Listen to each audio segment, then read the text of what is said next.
Hey guys, we're going to get started in 1 second, just doing a couple things real quick.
Hey, what's up guys? Can you hear me?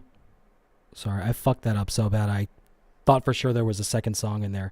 What's up, guys? I'm Adam Goldstein, and you're watching the Gold Stream right here on Adam Goldstein TV. Don't forget to hit like and sub on YouTube. I really appreciate if you could hit that thumbs up button. Definitely smash that like button, and feel free to share this on social media. Do appreciate all the help that I get from everybody, financial and otherwise. You can also donate to me via PayPal. If you see the QR codes on the left side of the screen, you can scan, or you can go to paypal.me/Adam Goldstein TV. Really do appreciate any support that I can get. So this week I got a few things to talk about. I actually interviewed Shuli Egar from the Howard Stern Show earlier, and he is really awesome. Yeah, Shuli's a really good guy. I had a great conversation, great time talking to him. It's going to take me a little while to edit that, so I get it up on the feeds, but I figured, I'm not going to let that stop me from streaming tonight, because I can always take care of that later. So I want to thank you guys again for visiting, everybody who's been part of the show, liking and commenting and watching. So I got a few things that I do want to talk about.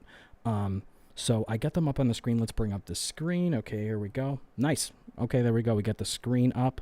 And for those of you who weren't here last week, I have sound drops now. Nobody wants to hear you talk. All right, that one's my favorite, and that is... that is the first sound drop that I've ever had before. So I just want to say hey to everybody that's watching. What's up, Kinky Loco? Hey, subreddit surfers. Fucking, they come over here? That's awesome. Oh, crew, what up? Jared Menrick. What's up, dude? How you doing, Jared? Thank you guys so much for watching. So we're going to get to our first topic now. If, yeah, make sure my screen is up. Yeah. Duh. I know, I'm always afraid I'm going to really fuck something up bad. So what I want to watch is I want to react real quick to the Paul Pelosi hammer attack video. I don't know if any of you guys have seen this. So let's check this out real quick. We're going to watch this now.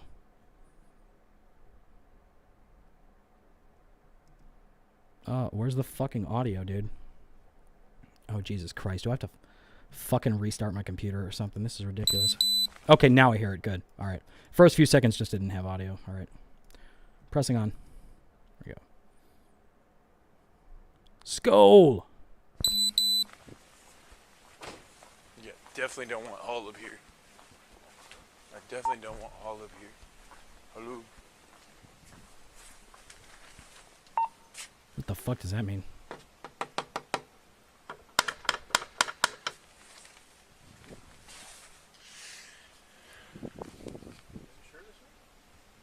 Yeah.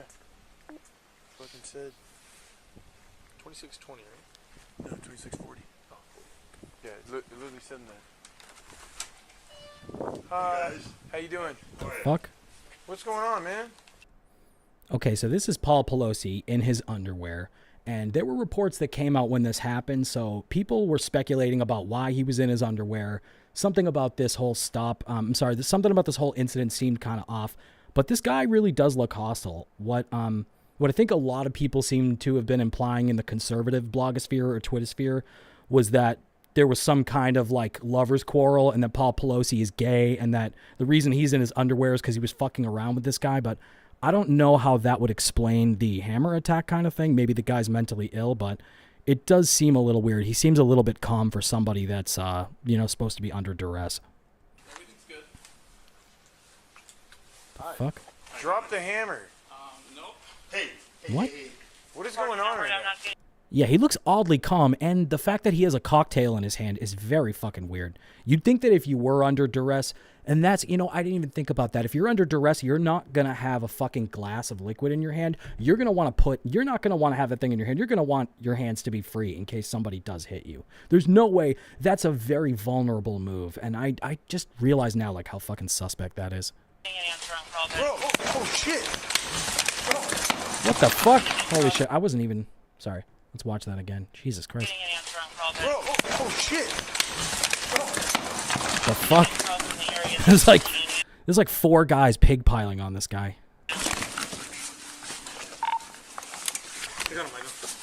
Oh, you can see the crack of the guy's ass too. Fucking disgusting.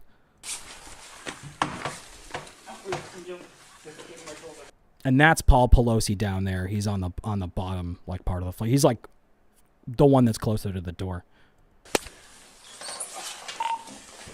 Holy shit, man. He looks like he's knocked out too. So the guy without, the Paul Pelosi is the one in the underwear without shoes. Which is, I mean, I don't know. I don't know if I'd go so far as to say that they're gay lovers, but this is kind of fucked up. And, this happened so quickly, and I don't know exactly what happened. I don't think they really released his medical details or whatever. They probably keep most of this stuff under wraps, but I'm surprised they even released this video because this is pretty fucked up. Like, he looks like the guy might have killed him. I don't know. I know, obviously, he didn't, but Jesus, I didn't know it was this bad.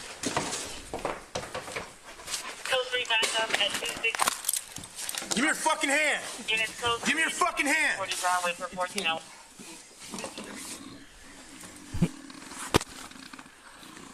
What the fuck? Did somebody shit their pants? It looks like somebody pissed or shit their... Oh, no, he dropped the cocktail. What the fuck? Is somebody farting? Or are they snoring? It sounds like something's... They both seem like they're unconscious now. We're 10 medics go through as well. Yeah. You got it? Sorry, 14 number 2, state medic code 3. Affirmative. Jesus fucking Christ. What's up, Jared Menrick? I can see you over there. I'm not looking at the chat, but all I see is your name. You're the king of the chat right now, dude.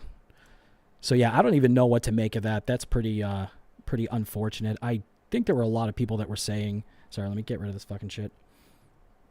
Oop, there we go. I hope you guys like the new layout that I designed. I actually used this background for my interview with Shuli today. So I just figured, what the fuck? Maybe if there's some way I could pop that into my whole background. So I think it looks pretty good so far.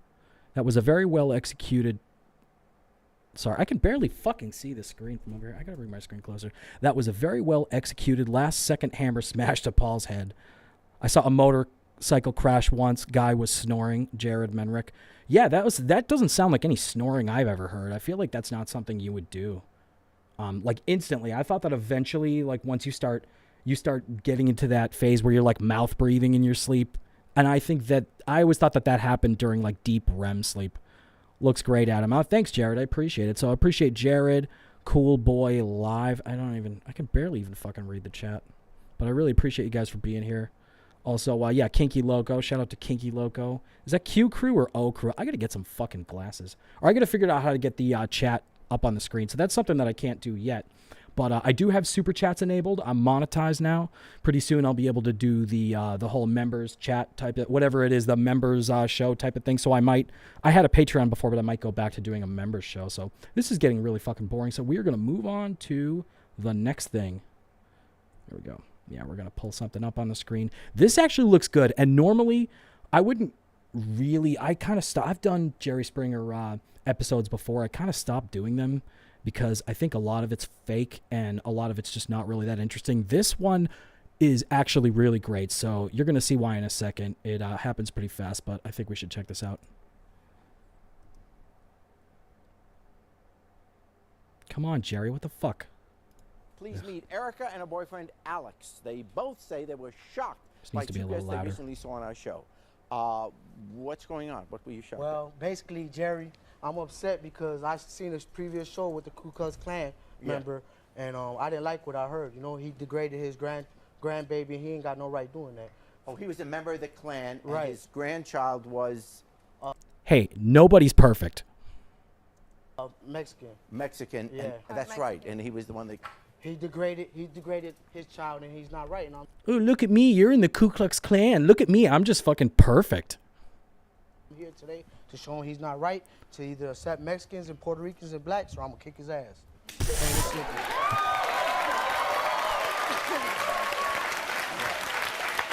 Yeah, I'm sure that's going to win him over. Threaten him with violence. Well, here they are. Here's Robert and his son, Justin.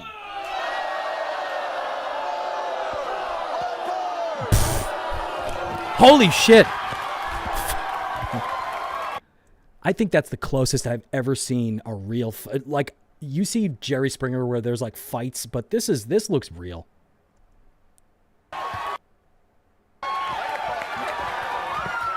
Oh, fuck.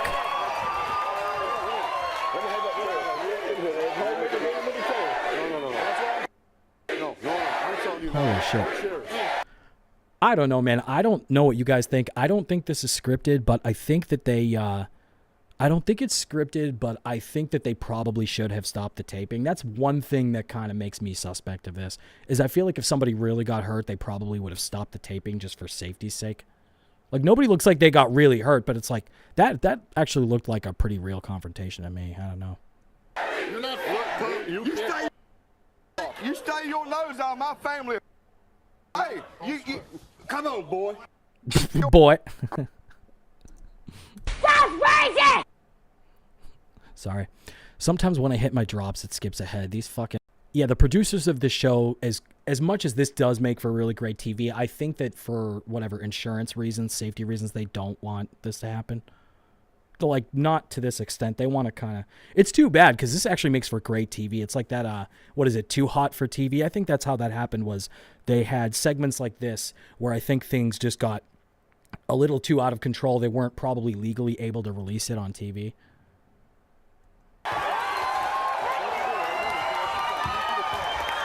Holy fuck.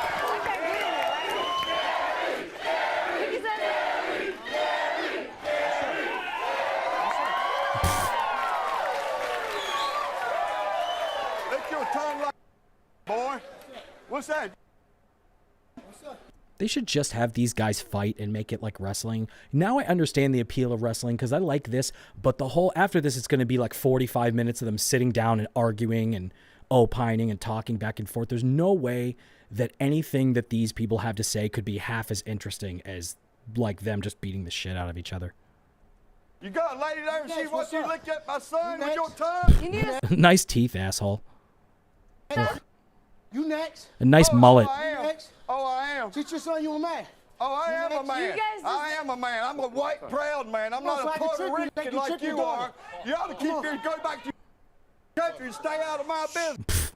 What he's trying to do is show The Mexican guy's like 4 feet tall. He's definitely not intimidating at all. He's such a dork.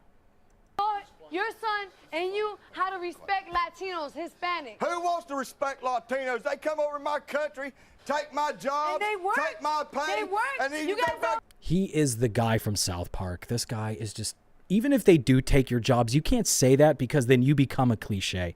You become a walking cliche. Over here You taking sorry-ass advantage of country us. where you damn You guys belong. are over here taking advantage of us. That's right, because you come over here and take advantage of us white Who's people. you? Don't pay taxes. I'm not. That's whoever it is, but that's not me. Yeah, That's not me. She's cute, but she looks like one of those spicy Latina women that, you know what I mean? They're a handful. Let's just say that. As an individual, I'm a woman. Okay, I'm but my own attitudes- person.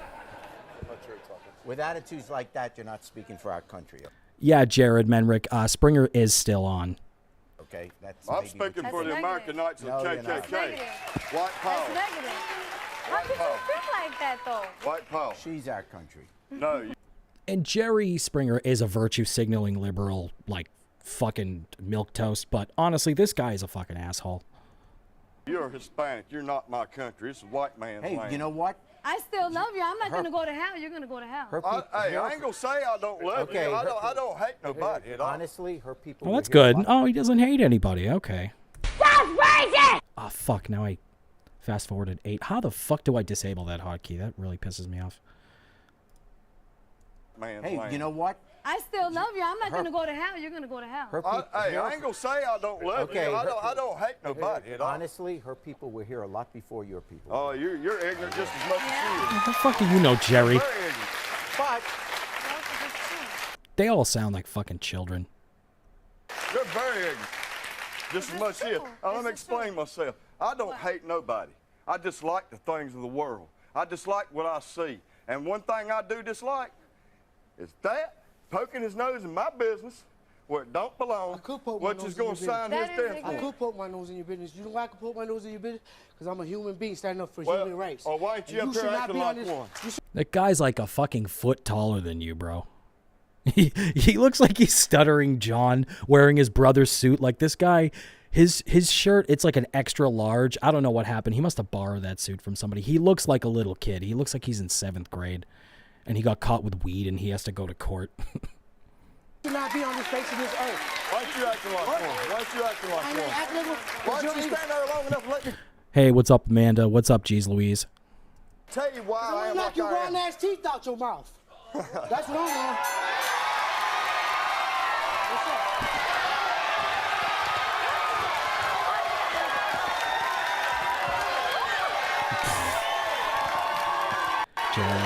Jerry. we'll be right back. I remember being like 11 years old and staying up until Alex and shut the Eric. fuck up, Jerry. I remember being like 11 years old and staying up till midnight to watch this. Get the fuck out of here. Don't allow OBS notifications. Get the fuck out of here. So anyways, sorry. My show is unraveling before your very eyes. Anyways, yeah, I remember just like staying up really late and watching Springer. It was fucking awesome. So another thing we're going to watch, and this isn't really anything really long, so this is kind of a short one, but this is a hermaphroditic cyclops baby that was born in Indonesia. And the baby didn't live long. I think it only lived for like a day or two. So it's kind of sad. I feel really bad for it. But could you just imagine this? It is frightening. So if you have small children, you may want them to leave the room.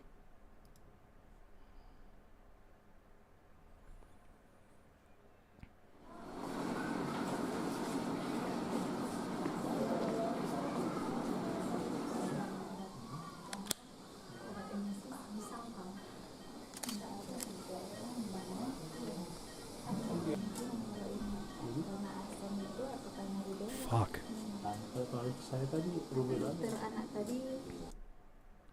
Holy shit. Just look at that. No nose. I don't think it has ears.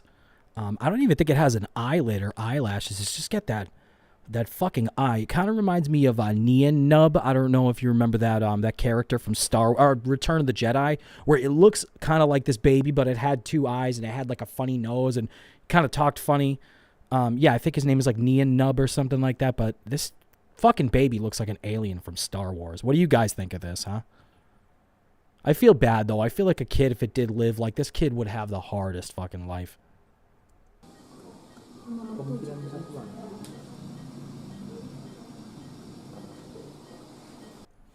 Oh my God, fucking poor thing.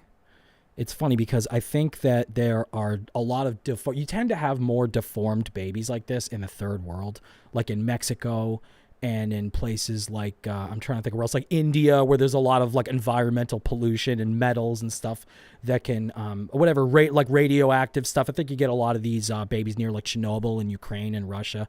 So yeah, it's so fucking terrifying. I guess the mother was exposed to mercury during pregnancy, but this is just the stuff of nightmares, and it's absolutely fucking real. I feel so bad for this baby. I can't imagine how hard it must be. Like, just imagine the suffering of not having a nose and like a proper, not having your organs be proper, but being alive.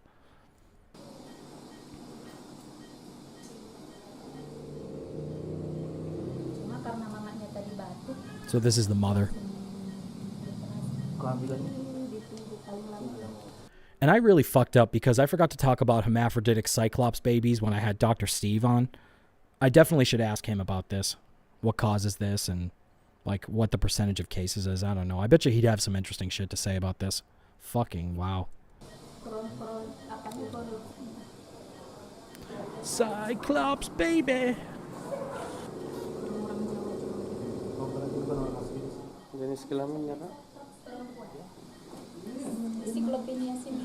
I wonder if this baby would have terrible vision, or maybe the baby would have like really, really good supervision, like but no depth perception. Like this baby, if it grows up, it'll just be like, picture it just walking into walls and walking into like plate glass doors and stuff like that.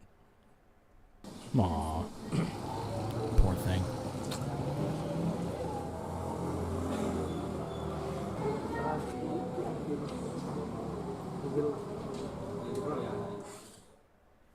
Yeah, wow. Crazy, man. Wow. Okay, so I was going to say, let's check Twitter real quick. Cool. All right. So Corndiff Electric is another person I want to give a shout out to. So Corndiff is, I'm just going to bring him up on the screen so you can take a look at, fuck. Come on, Corndiff. So he's kind of like a parody of Cardiff Electric, who obviously Cardiff is great. Corndiff did an interview the other day with Chad Zumach that is really great. So I hope you guys go check that out. Corndiff Propane on Twitter. And you can check him out on YouTube too, but he's been doing some funny live streams.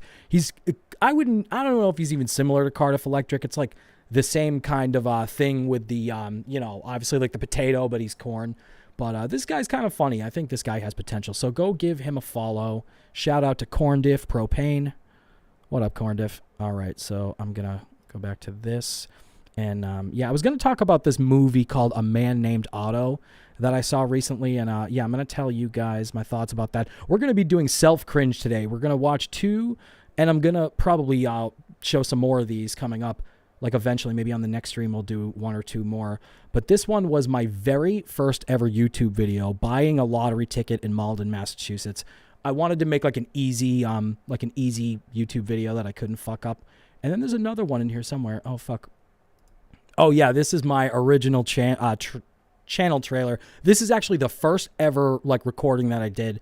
And that was basically just like a little teaser. Like, hey, guys, I'm going to do a YouTube channel. It's kind of cringe. This one is really cringe, though, the buying a lottery ticket one. And then we get some other things. We're going to be talking about Opie. We have a couple of quick Opie videos, and I was going to read some chats real quick. So hold on, I'm going to bring OBS back up. We're going to bring the screen down, and I'm just going to look at the chat real quick. So what's up to everybody? Got 5 people watching now. Ooh, 5 people. Nice. Okay, so I'm going to go backwards. So appreciate you guys being here. Cool Boy Live. That was very well executed. Last second hammer smash to Paul's head.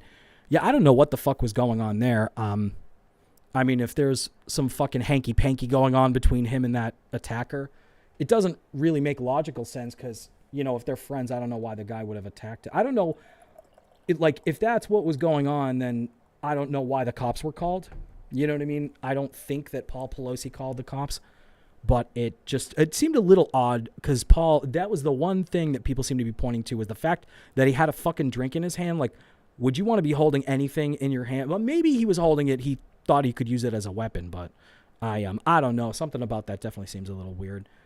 So Jared says snores. Yeah, he's talking about the fact that the guy was snoring when he passed out. I thought that was fucking crazy. But you said, Jared, that you saw a motorcycle crash once and a guy was snoring. That's crazy. All right. Springer. Yeah, I know. So that was an all right segment. I thought that was going to be a little longer. Is that haircut still on? He's talking about Springer, I'm guessing. Taking our jibs. I don't know what that means. What's up, Jeez Louise? Gross. You're talking about the baby, Joey? Joey Van Osteren. I think I remember seeing you in the WATP chat. What's up, Joey? Amanda Davidson. Only cats, but work around pets. Peds. So I cease. I can barely fucking read that. I think you might have meant to say pets. I don't know. I see stuff. Joey Van Ostrand. Union Carbide baby of the month. Yeah, it was something like that. It was some kind of a poisoning. Sorry, I have a little trouble seeing the chat. I'm like making a disaster out of this stream already. So don't we all have a hard life? Amanda Davidson. Yeah, I know, right? Alf. Jared Menrick compares the hermaphroditic Cyclops baby to Alf. That's pretty funny. Amanda Davidson, you have a mask on. Mask emoji. True. Lol. I maybe have 1 or 37. I meant 3 people on that screen, not the world.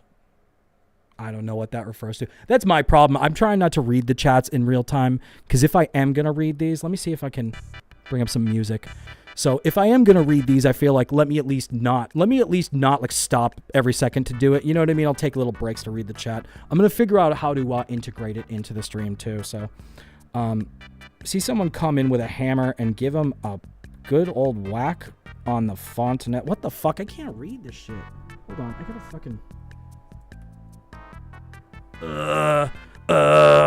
I just made the text a little bigger so I can fucking read it. Propane, NYC, hardcore. Take me to Cold Steel. The hammer guy was a psycho. There's no logic involved, Jared Menrick. Yeah, I know, but I mean, Paul Pelosi's kind of a psycho too. He's married to that old bag Nancy Pelosi. I mean, does he actually have to fuck that woman? I don't know. Jeez Louise from South Park. I don't know what that refers to. Adam, have you ever wore glasses? Jared Menrick. You know, it's funny that you say that. I actually have these, but they are not regular glasses. I mean, they make me look like kind of a dork, but they're not regular glasses. They're for UV filtering. So sometimes I get migraines. So I bought these trying to think maybe they would help me. They look like shit though. They reflect way too much light. Because I have lights going. I got 2 like studio lights, so probably not the best. I decided it would be better not to wear these. But if I want to make fun of Carl and do a Carl impression, hey guys, it's me, Carl. I could do my Carl impression, or I can cross my eyes and then I'm Mersh. So another thing I was gonna say is that I'm gonna pick out some other topics to bring up kind of last minute, because I thought I had some more stuff going on. But if you guys have any videos you'd like me to check out, feel free to post them in the chat. Maybe I can take a look. Adam, have you ever worn glasses? Yeah, I already read that. Fuck, man. I gotta do better. This is like, I'm doing a shitty job tonight. Amanda is talking about the last podcast we were just on. Oh, what were you guys watching? The corn diff, or were you watching the podcast surfing? Whatever it's called, surfing. Fuck, podcast surfing. No, it's called fucking subreddit surfing with Vinny and Cardiff. Why is everyone always picking on Carl? I don't know, because it's fun. It's a roast show. I like Carl. I just figured it would be funny, because I think, and you know, he doesn't really wear the hat. It's probably more of a Mersh thing. And I actually had a troll, this fucking music bird is driving me nuts. So anyways, I had a troll last time I was streaming, or the time before that, where he said, you're starting to look like Mersh. So I thought that would be kind of funny. Like if I wore the glasses, it would kind of make me look like him. But yeah, geez Louise, I love Cardiff. Yeah, Cardiff is great, man. I actually was one of the early guests on his show. So if you get bored, dig through my channel. Check out my interview with Cardiff Electric. It was a lot of fun. And this was when people had no fucking idea what to make of him. I think I got to turn I might have to pop my mic down just a tiny bit. It's getting in the red. So anyways, nobody had any fucking idea who this guy was. We all actually were punked because he was trolling us. We thought he was Stuttering John because we thought Stuttering John got caught with a sock account, and it turned out to be this Cardiff Electric guy. And then he ended up doing a podcast, and everybody was like, oh, this is... Everybody was speculating. He was really smart the way he conceptualized this bit. And, I mean, the way he continues to develop it, I think, is really great. And, yeah, no, he's just a master at confusion. He's a master at just confusing the fuck out of people who are trying to figure out what's going on. So, yeah, so I really appreciate you guys being here. And I know the show, it's not going so smooth tonight, but that's okay. You know, it's a work in progress. And, you know, it's a live stream, whatever. We can figure it out as we go. So I'm going to take a quick break and pull up another topic. You guys can talk about amongst yourselves. But first, I wanted to say one other thing, is that I have an affiliate sponsor that you can get Delta 8 cannabis from. So I want to talk about CBDX. So if you go to cbdx.com/Adam Goldstein Comedy, or you can just use my code at CBDX. It's Adam Goldstein Comedy, and you'll get 20% off of every purchase you make. They sell amazing Delta 8 cannabis flower that will get shipped to your house directly and discreetly. It's legal in all 50 states. And Delta 8 cannabis is very similar to Delta 9 cannabis, but it's legal. And it's legal through a loophole because there's something called the 2018 Farm Bill. This is for those of you who don't know. So do me a favor and check them out. They got great gummies. They've got amazing Delta 8 flower, and they've got some concentrates. Their product inventory tends to shift around, so you might want to go on their website and check out what they have. cbdx.com/Adam Goldstein Comedy. And I'm actually going to eat one of their gummies right now. I'm going to eat one of these gummies. I'm going to take a little bit of a break. So I want to thank you guys so much for tuning in. Stay tuned. We get some other stuff coming up forward. And, yeah, don't go nowhere. You're watching the Gold Stream right here on Adam Goldstein TV. Fuck, I got to chew this. There we go. All right, that's better. Hold on a second. All right, we'll be right back.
What's up, guys? We are back. Can you hear me? I'm still hearing the fucking music in my ear for some reason. I gotta work on this a little bit.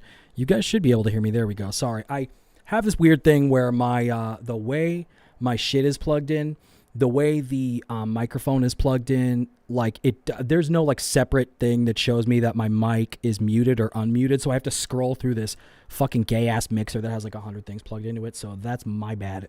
Whoopsie, guys. So anyways, yeah, we were going to actually talk about something that I wanted to talk about, which is this movie that came out recently. It was with, what's his name? Fucking Tom Hanks. So this movie, it was about like an old man. So he's in this neighborhood and these new people move in. They're like young and Mexican and diverse, and he's like this crotchety old man. So the movie was actually, it was pretty good, but there were just some things about it that were kind of cliche. Like so he's this grumpy old man and his wife died. And there were a lot of things about the movie that I really liked.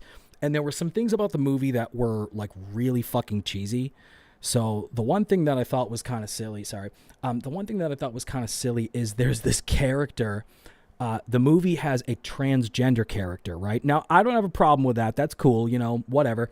But the way they went about it was so, it was so ham-fisted. So what happened was there was a scene where you had seen the character in another couple of scenes and just assumed it was like some dude or something like that. It seemed like an androgynous person. But literally, there's a moment where they're having, the androgynous person, the transgender person is having a conversation with Tom Hanks, and then the character just turns to the screen like this and goes, "I am transgender." And then Tom Hanks's character just, even though like he's an asshole, grumpy old man, he just like kind of I don't have a problem with that. And then he and the transgender character, they both turn to the audience and wink. And I thought, that's kind of cheesy. That's like, I don't have a problem with the transgender thing, but it seemed very forced because of the way they went about it. And there was another cliche in the movie where Tom Hanks, so his character, he's the like asshole old man. So he's being a crotchety old man, and he's at his house, and there's this cat, like a stray cat that's in front of his house, and he's like he doesn't really like the cat in the beginning of the movie, or he's like, "Oh, go on and get out of here." And I thought to myself, I wonder if he's going to warm up to that cat a little bit. You know what I mean? I wonder if maybe perhaps like somebody else is going to take care of it because he doesn't want to, and then they're not going to be able to take care of it, so he's going to reluctantly take the cat. I don't want to reveal too much because it's a good movie, and I think you guys are going to like it.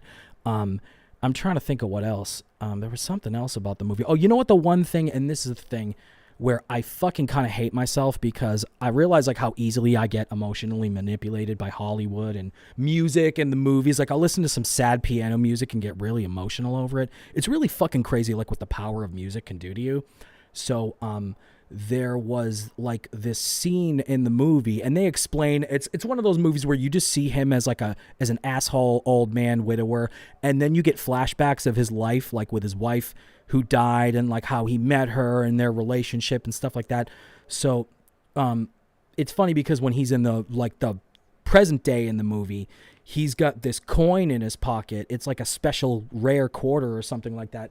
And everybody keeps asking him, "Why do you keep that quarter in your pocket?" And he would keep saying, "It's good luck." So then when they do the flashback and you see him with his wife, when he first met her, he was embarrassed because he owed money he didn't have or something like that. So she was like, "Here's $1."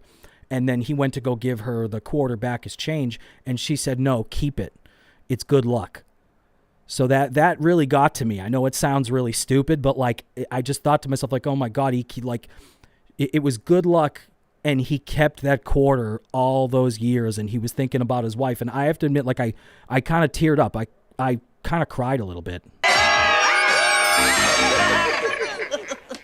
But it really wasn't a bad movie, but I thought like it's just silly. It reminded me in a lot of ways of As Good as It Gets, and that was a really great movie. That was an original story. It was well done. It was well acted, but I do that sometimes where I do get really emotional at the movies, and I was so embarrassed. I really was I didn't want to be seen, you know what I mean? It's terrible. I'm a fucking cunt and I should die. So anyways, I just thought I'd tell that story real quick. And the reason why I have, hold on, I'm going to bring the screen up. There we go. The reason that I have, Jesus fucking Christ, my computer is being so fucking gay today. So the reason why I have this man called Otto is just a reminder to myself to talk about that movie with you guys. So anyways, we've got Twitter closed. Maybe my computer will run better now. I don't have that fucking dumbass fucking site draining my CPU. So now we are going to watch a, let me just make sure I got this up. I have zero confidence in my stream today, but the interview with Shuli went fucking awesome today. So I got one good thing accomplished today, even if this stream fucking sucks. I really appreciate you guys for being here, and I get to hang out with all you guys, so that's really cool. Definitely a good way to spend the Monday night. And I meant to have the stream be live this afternoon. Unfortunately, I had some, obviously I had some technical issues with the computer. So, yeah, going forward, I believe I'm going to be doing the stream on Monday afternoons. But if that changes, I'll let you guys know. So, yeah, screen's up. Screen's up, and we are going to watch my cringe trailer. This is the first YouTube video I ever made. I'll explain after. Hi, I'm Adam Goldstein. I have to turn the fucking volume up. Sorry. I don't even say hi. I say I. I'm so nervous. And I did this in one take hastily and was happy enough that I just uploaded it. Hi, I'm Adam Goldstein. Welcome to my YouTube channel. Guys, welcome to my YouTube channel. Ugh. Fucking faggot. Where I talk about all things that I love. Comedy, poker, food, travel, Boston, which is this. Yeah, you know what I do? I talk about a bunch of different subjects that are all over the place so that I have no chance that anybody is going to focus on my channel or that I'm going to attract any kind of audience. City that I happen to live in, and all things that are important and interesting. And what is this shit? I don't know why I got my arms out like this. I don't know. At least, to be fair, I had never even tried to make a video before this, so I guess it's all right. This is better than some of the more recent videos that I've made. I mean, for what it is. To me, I hope that I can cover some. I'm fucking sniffling too because I have a cold. And look at my shitty apartment. Oh my god, this is humiliating. I fucking wish I had a green screen back then. Things that are interesting to you too, as I'm somebody that I love original content on YouTube. Personally, all I watch is YouTube. I don't watch TV, so I'd like to do whatever I can to contribute back to the community and give oh my god, I want to give back to the community, guys. I'm not like a YouTuber or a grifter. I'm not trying to make a name for myself or I want to give back into the community. Oh, I wish wait, which one is it for? You're pretentious. Yeah, there we go. I'm pretentious. Sorry. And then it fucking zooms forward. We're gonna rewind this a little bit. It's like 45 seconds. It's not a big deal. Food, travel, Boston, which is the city that I happen to live in, and all things that are important in it. Food, travel, all sorts of things that your aunt is interested in. Interesting to me. I hope that I can cover some things that are interesting to you too, as I'm somebody that I love original. I hope that I can cover some things that are interesting to you too. I hope you guys like my channel. Ugh. Fucking content. I need everybody to fucking approve what I'm doing. This is so on YouTube. Personally, all I watch is YouTube. I don't watch TV, so I'd like to do whatever I can to contribute back to the community and give original content back. So if this give original content back. Anything that you would like to see on my channel, please leave a comment below and hit like or subscribe and let me know what like or subscribe, not both. You got to pick one, either like or subscribe. You think this channel is going to be a work in progress, but we're going to be yeah, no shit. Up and running, and I hope for a hard launch in June 2018. I hope for a hard launch, Oh my god, I didn't even know what jargon to steal to try to rip off. So please stick around and let me know what you think. Like I said, leave a comment below. Like I said, that's like the 8th sniff. Oh, and hit like and subscribe. Thanks. Oh, and that fucking music bed too. Terrible. So anyways, yeah, that was the first YouTube video that I made.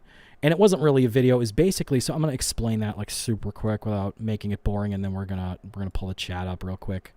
So, hold on.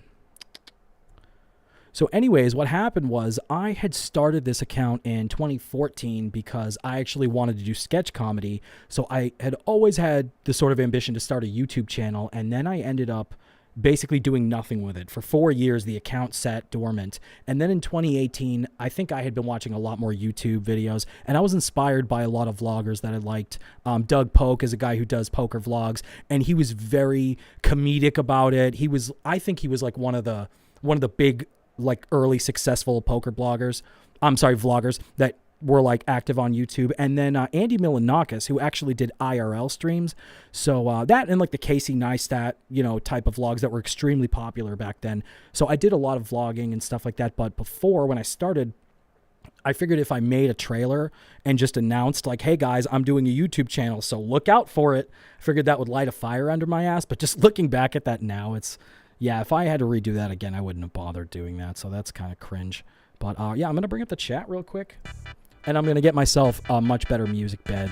that I can that doesn't drive me fucking crazy for the next stream. I as well. Coffee is pretty much all I drink. Once in a while, water, but mostly coffee. Really strong, decent quality, rocket fuel cannot be beat. Joey Van Ostrand. Yeah, man. Do you like? You ever get espresso? One of my favorite things to get is espresso straight up over ice with nothing in it. I fucking love espresso. It's delicious. Yeah, so it definitely tastes different. It maybe doesn't have as much of a robust flavor. Like, it mutes the flavor compared to when you drink it hot. And every now and then I like to have it with sugar in it because it's a little more comforting, but I usually just like it straight up. Yeah, definitely black coffee. Adam, you rubbed one out that fast? Wow. Joey, are you talking about the break? Yeah, I know. Trust me, man, I wish I had time to jerk off while I'm fucking troubleshooting this crap. I barely had time to pull another topic up. And last time, I think when I was starting the show, I fucked up something. I barely even had time to do the thing I was trying to do properly. So, yeah, if there's any comedy in today's show, it's maybe the fact that today's show has been a comedy of errors. So I appreciate you guys for not unsubscribing right now. Kept that quarter all this time just to hang out with Bruce Jenner. Is that true? Is that, are they friends? The two of them friends? You think maybe they're fucking? I don't know. I'm sorry. I'm trying to see my chat a little bit better.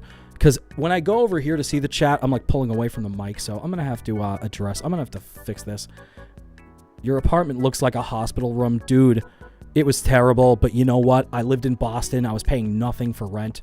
Like, it was kind of nice. It definitely had its perks. But yeah, that apartment was definitely shitty.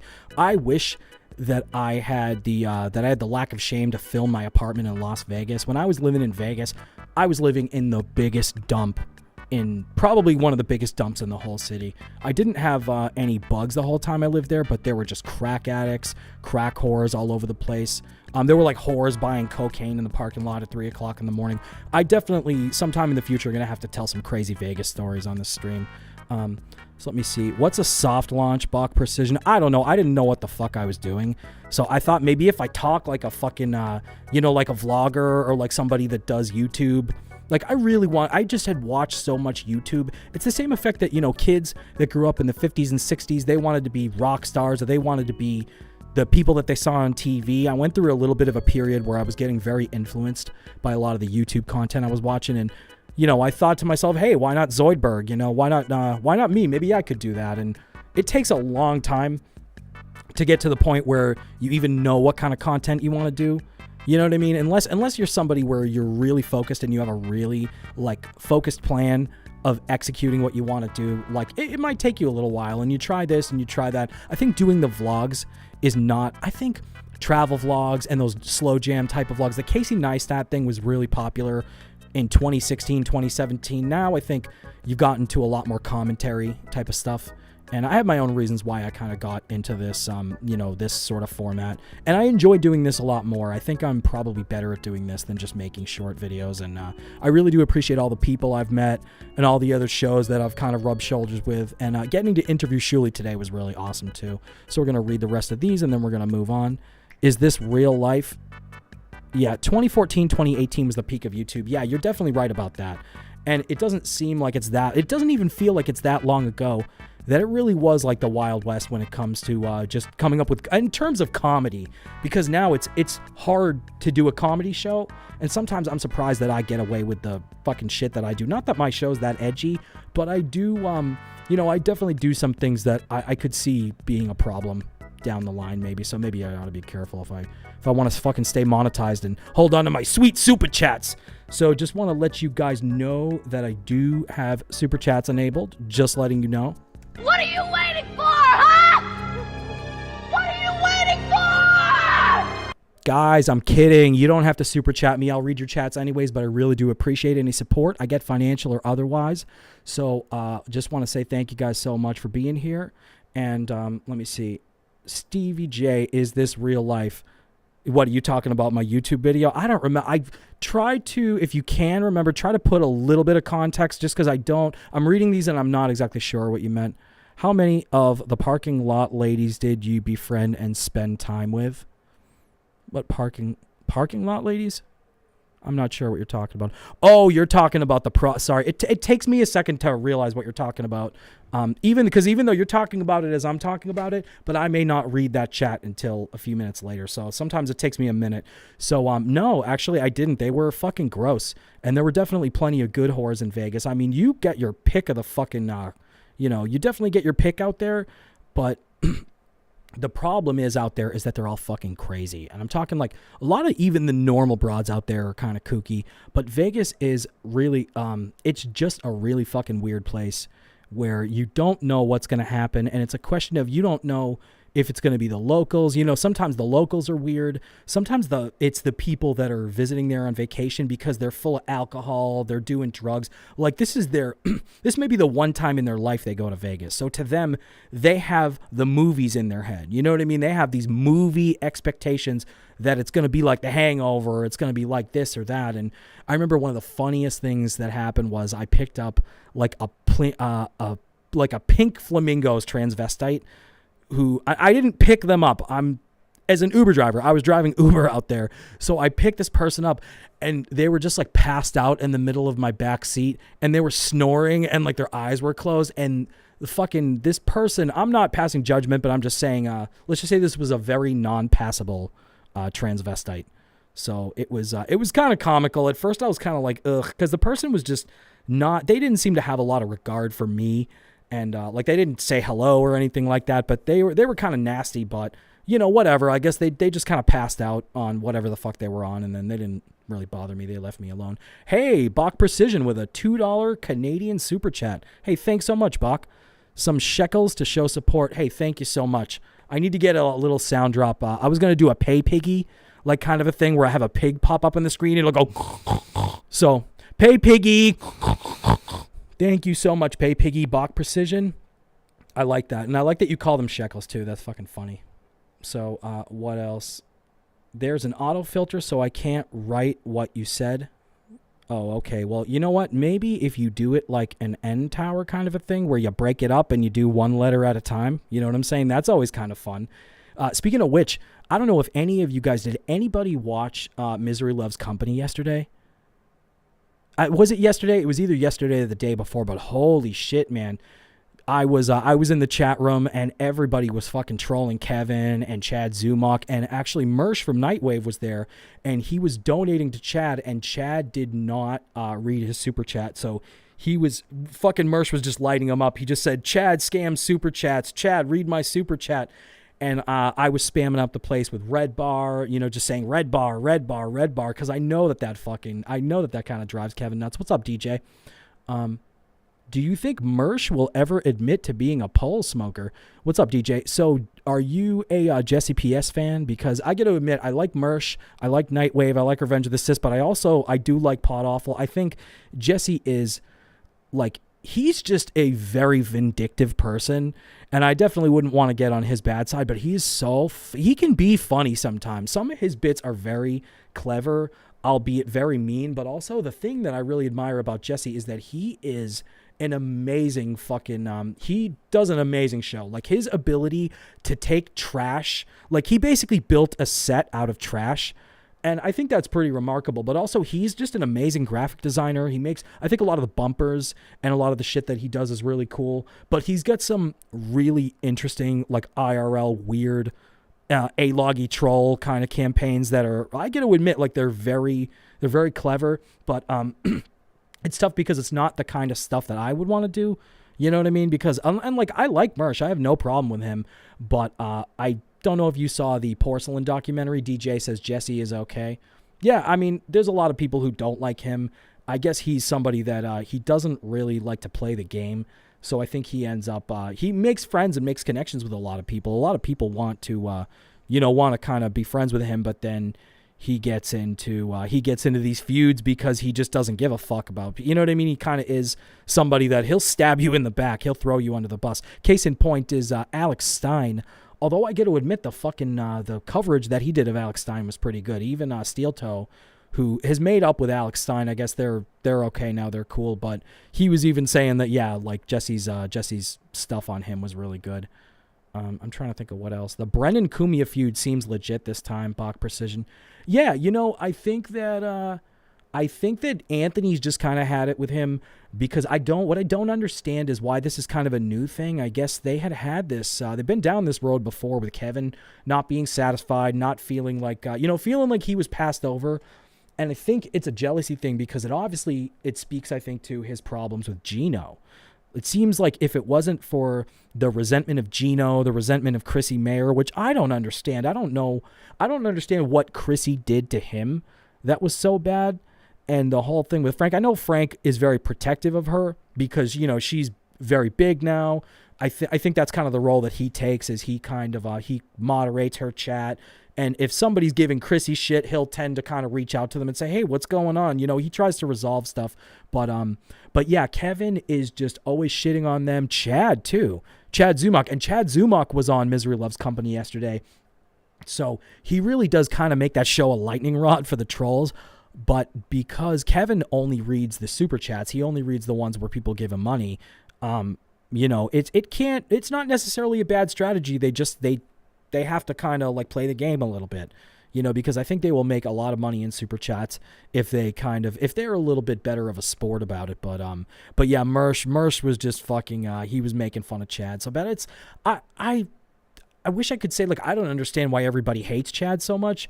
I don't know if he's necessarily like the funniest lol cow, but he's somebody that he copes so fucking hard. So when he was on there, oh no, another thing too, and I mentioned this earlier, do you guys know who Corn Diff Propane is? So Corn Diff, as in Corn Diff Propane is like a new sort of a spin-off, a parody of Cardiff. And this guy's pretty funny too. I like his personality. It's a little more dry it's a little more straight man than Cardiff. But he did an interview with Chad Zumach the other day. I think it was yesterday or the day before. And Chad was getting so pissed at this guy. The funny thing about it was that Corn Diff wasn't even being mean to him. He wasn't even really trolling him that hard. He was kind of going like long troll, going very slowly with it. And Chad was just instantly was like, well, what the hell, you guys. And he was addressing Corn Diff, kind of lashing out at him, sort of subtly insulting him. You guys, you all think you're so funny. You think you're so smart. And he's going off on him as if he's really talking to Carl and he's really talking to Aaron.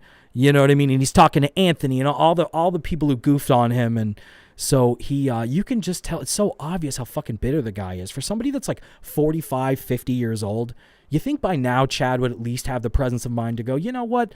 Not only should I not act like this shit bothers me, I should pretend it doesn't, but I should learn how to just, whatever, who gives a fuck?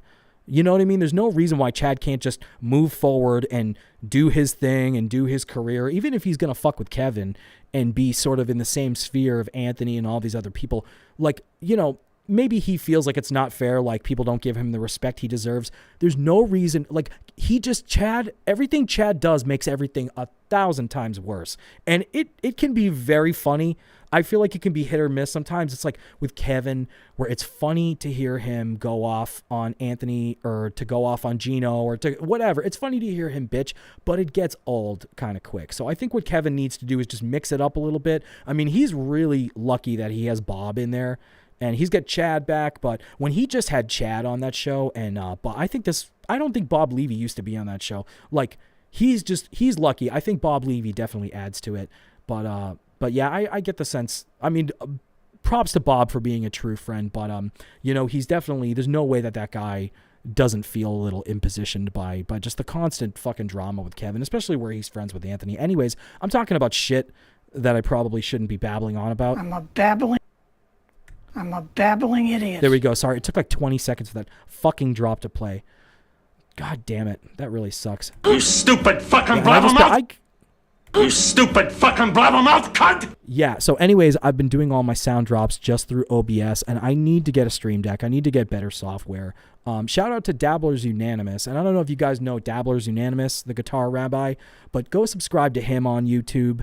He does a great show where he goofs on John. He also has a website called stutjoradio.com, STUTJO radio.com, and he's preserved a lot of content of John's, a lot of his shows. At one point, he was actually saving John's video shows so that you could download and use them in your shows.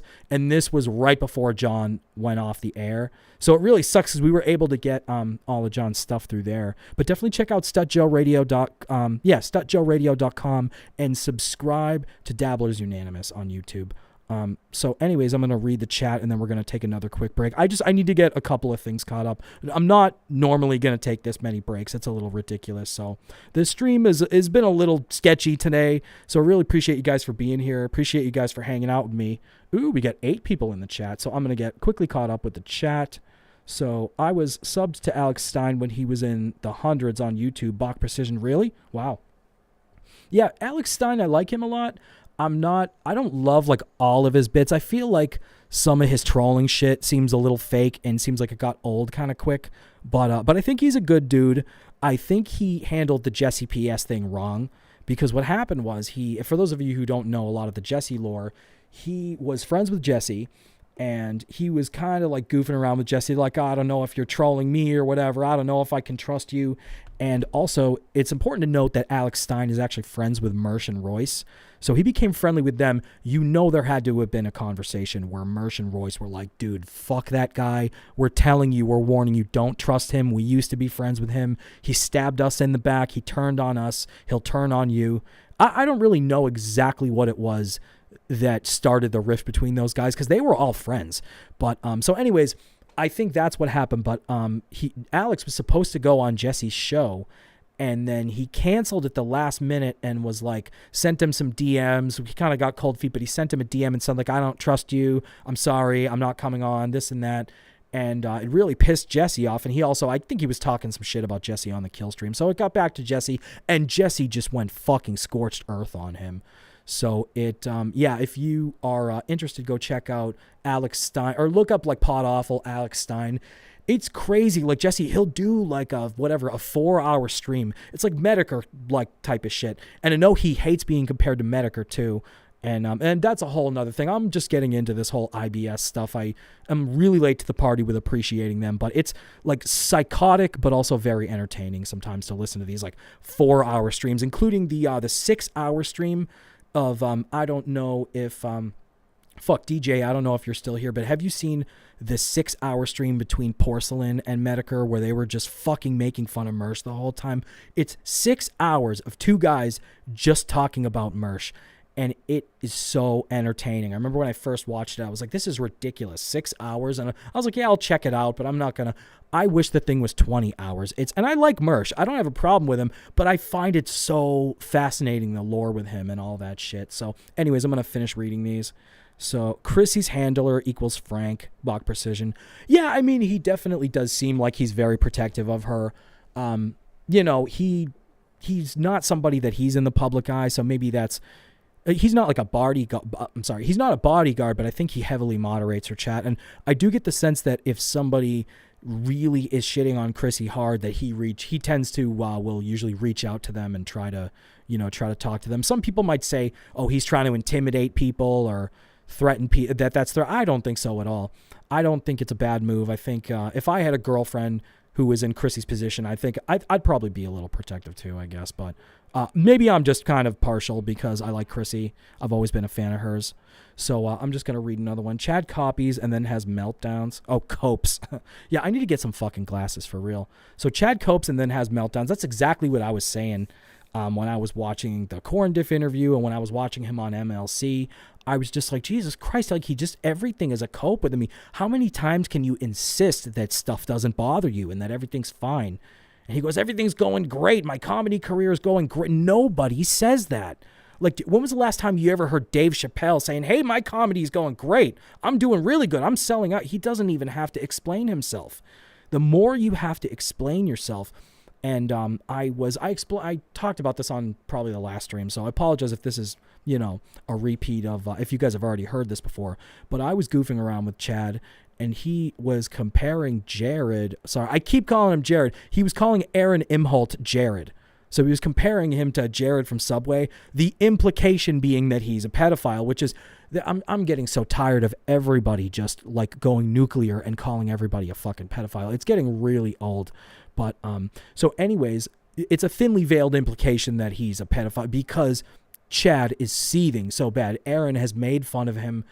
Aaron has just gotten under his skin so much that he's resorted to fucking posting Aaron's ex-wife and his fucking kid, which is, I'm not even going to be like, that's a fucking weird thing to do. That's the kind of thing that like a crazy fan does. It's not the kind of thing that like, for instance, the host of a show or a stand-up comedian, like it's just so weird. It's so unbecoming. And it is so telling as to like how fucking triggered Chad is with all this shit.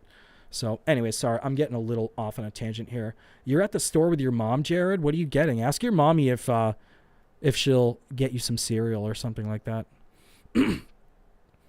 Stevie J, Dale Denton. What's up, Dale? I didn't even see Dale's here. What's up, buddy?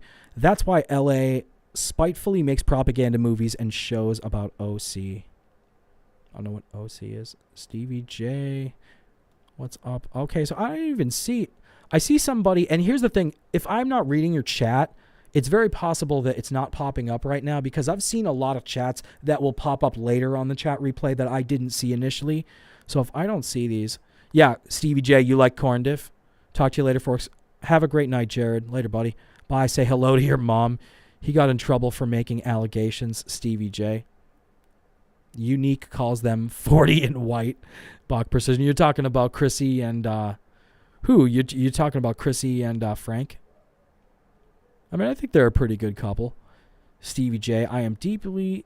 and derpy and slow when I talk, and I don't understand how people can just talk off the cuff at length. You talking about me? Hold on. You stupid fucking blabber!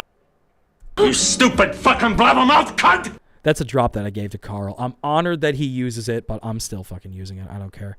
Stevie J, are you me? Bach Precision, I guess so. Bach Precision, no. Pod Awful and Mersh. 40 and... Who says they're 40? Oh, Unique calls them 40 and white. I don't think Pod Awful's 40. I think he's like 35. I think he's like a year older than me. Yeah, I'm going to be 37 next week. So that's another thing. You guys going to DabbleCon? I'm not going to be going. It's my birthday next week. I got shit going on. It's not a good time for me, but I'm going to be listening to the live stream. I hope you guys are going to be listening live because I think that's going to be a good show. Chad is not going. Bach Precision, you're 38. Oh, that's cool, man. Yeah. So I'm sorry, I'm getting distracted. I should read the chat probably a little bit later when I have time to like dedicate a little segment to it. Stevie J, is that a fin troll shirt? No, it's Troll Life. Hold on, I'll show you. Troll Life. It's supposed to be like Thug Life, but Trolls. I think I wore this when I'm not sure, but I think I wore this when I did the Heather W interview. Or, I did it when I did an episode or something like that. But this is from a couple years ago. When I started doing the show, that's when I got this shirt. So anyways, yeah, we are going to take a quick break. And then we're going to come back and we are going to watch my second YouTube video, which is a little bit longer. And it's me going to the lottery store to buy a lottery ticket. It's a shitty YouTube video. We're going to make fun of it in a second. So another thing is, sorry, I'm just stalling because I'm trying to bring up my... fucking thing, but I'm just stalling for time. So there we go. We're going to break. Don't go nowhere. You're watching the Gold Stream right here on Adam Goldstein TV. Stalling for time.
up, guys?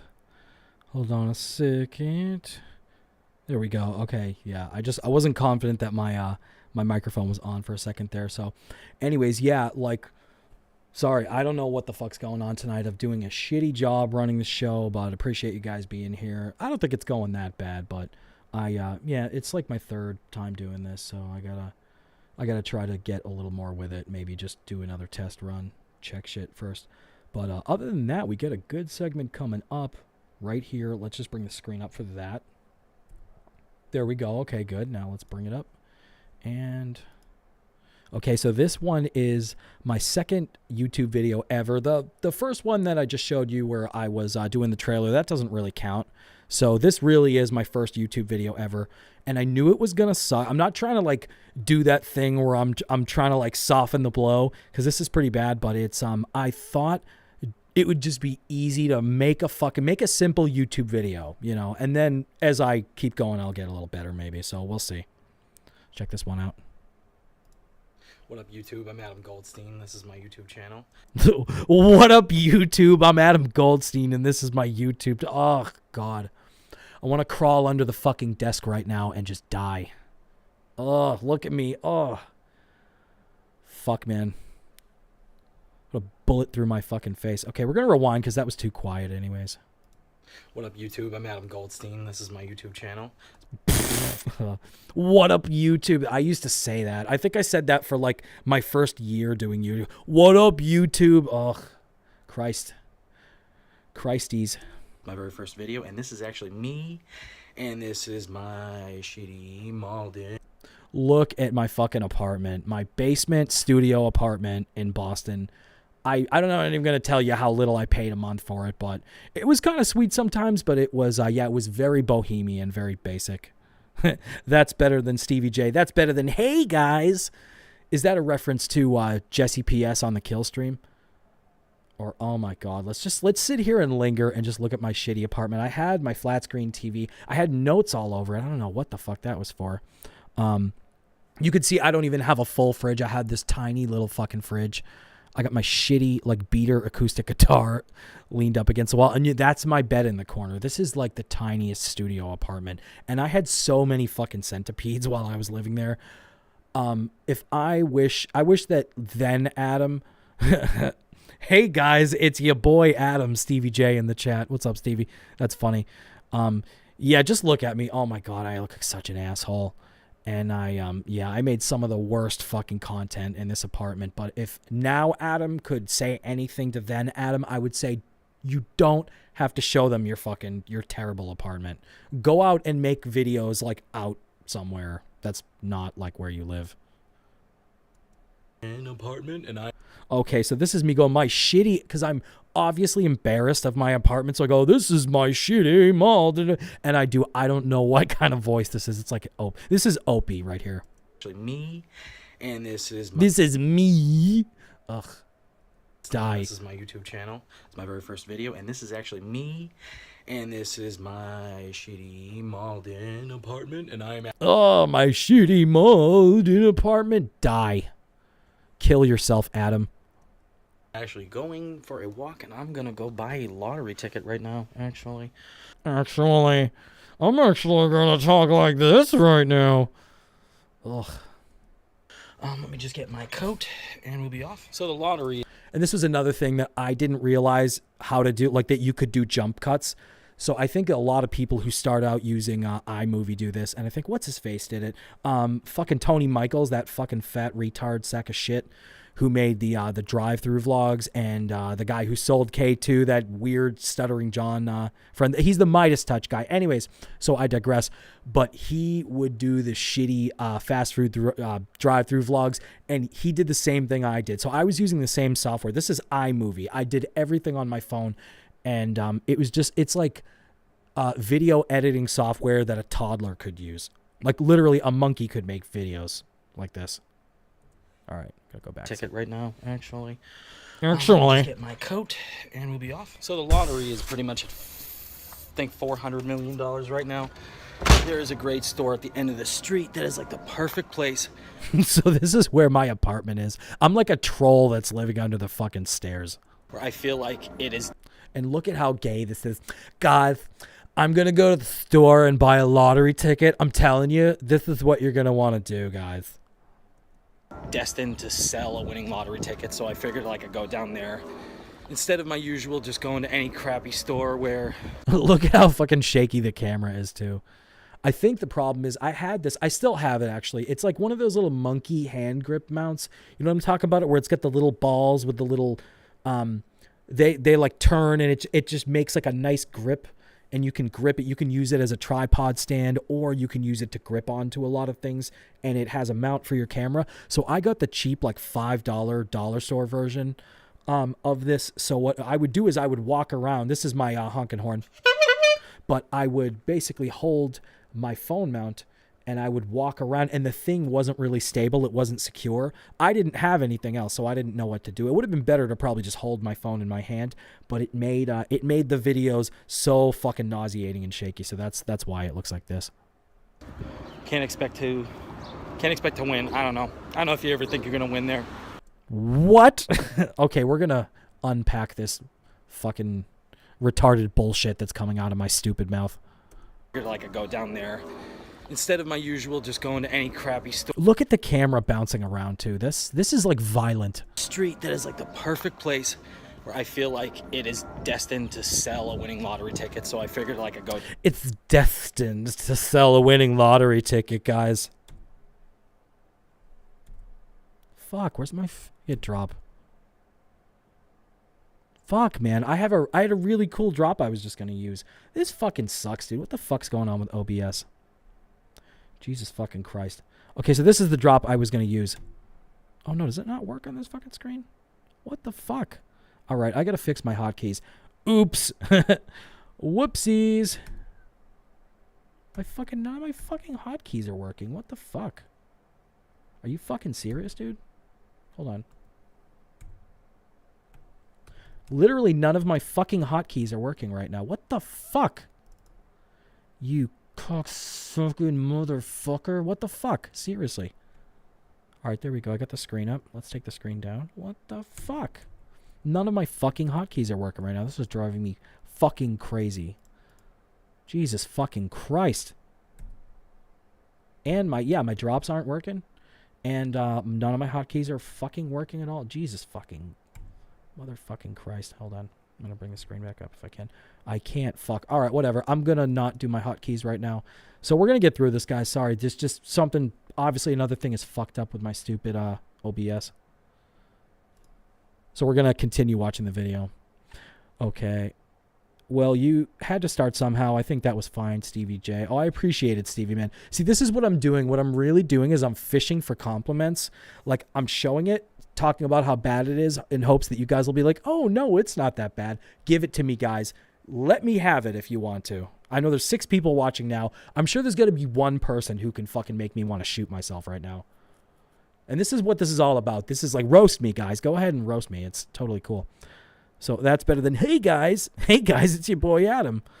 I got banned in the chat just for mentioning his old channels. His mods help hide his identity. I don't know who you're talking about there, Stevie. If you could let me know. Sorry, I'm retarded, and I forgot who I was just talking about 2 seconds ago. I am retarded.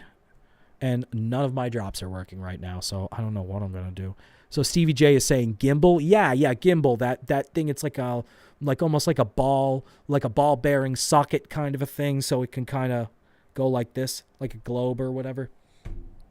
Tony Michaels, Stevie J. Oh, you got banned in his chat. Yeah, well, that's all those liberal guys, man. They're pussies. They talk a big game, and I'm talking about Richard Ojeda too. They talk this big game, but I feel like they rarely end up practicing what they preach. They never hold themselves to the standard that they hold other people to. I mean, look at fucking Tony Michaels. Look at that guy, the Midas Touch people. They're like the most self-righteous fucking people. The way they talk, preach all that bullshit about democracy and all this. It's serious, like pretentious, highfalutin bullshit. And look at what that guy was doing. He was fucking selling K2 to kids. I don't know what the deal was there, but when that happened, when that story first broke, I thought everybody was fucking kidding. I didn't think that was for real at all. I really thought that this Tony Michaels guy was just a regular dude who's just some idiot, and I thought like some trolls were just having fun with him, and that fucking story turned out to be real. And yeah, it got really dark. It got to the point where even Aaron Imholt, because I had him on my channel. By the way, check out my interview with Aaron Imholt from Steel Toe. We had a really great interview. I almost forgot. I interviewed Shuli today. I interviewed Shuli Egar from the Howard Stern Show today. So go check out the Shuli Network on YouTube. Subscribe to him. He has a Patreon. He is making so much content. He really is starting a network of all the shows with all the comedians he's having on and the stuff he's doing. So he's really great. But my interview with him today was awesome. I really appreciate him coming on the show, so I'm going to work to get that edited and up on the feeds pretty soon. So I think you guys are going to like that interview. And we talk about Stuttering John, and I always like when I can, when somebody comes on and they're not afraid to talk about John. Because I've had other guests that they'll talk about him, but I feel like I'm putting them in some kind of a weird spot by doing it. Don't get me wrong, everybody's been great. And I'm always willing to, not ask somebody about something they don't want to talk about. You know what I'm doing? I'm stalling because I'm embarrassed of this video. Let's keep going. I'm gonna let it play. I'm not gonna like distract from my cringe right here. I gotta just take this. It's like when they were making fun of Jim Norton's old stand-up. I'm not comparing myself to Jim Norton, by the way, but when they had made fun of his old stand-up, and Jim was like trying to be like, yeah, no, this was really bad, and I didn't do that good. And then Patrice was like, shut the fuck up, Jim. You know what? We're gonna tell you how much you suck. Don't try to own it. So that's kind of what I'm trying to do. I'm trying to own it, and I can't. I can't own this.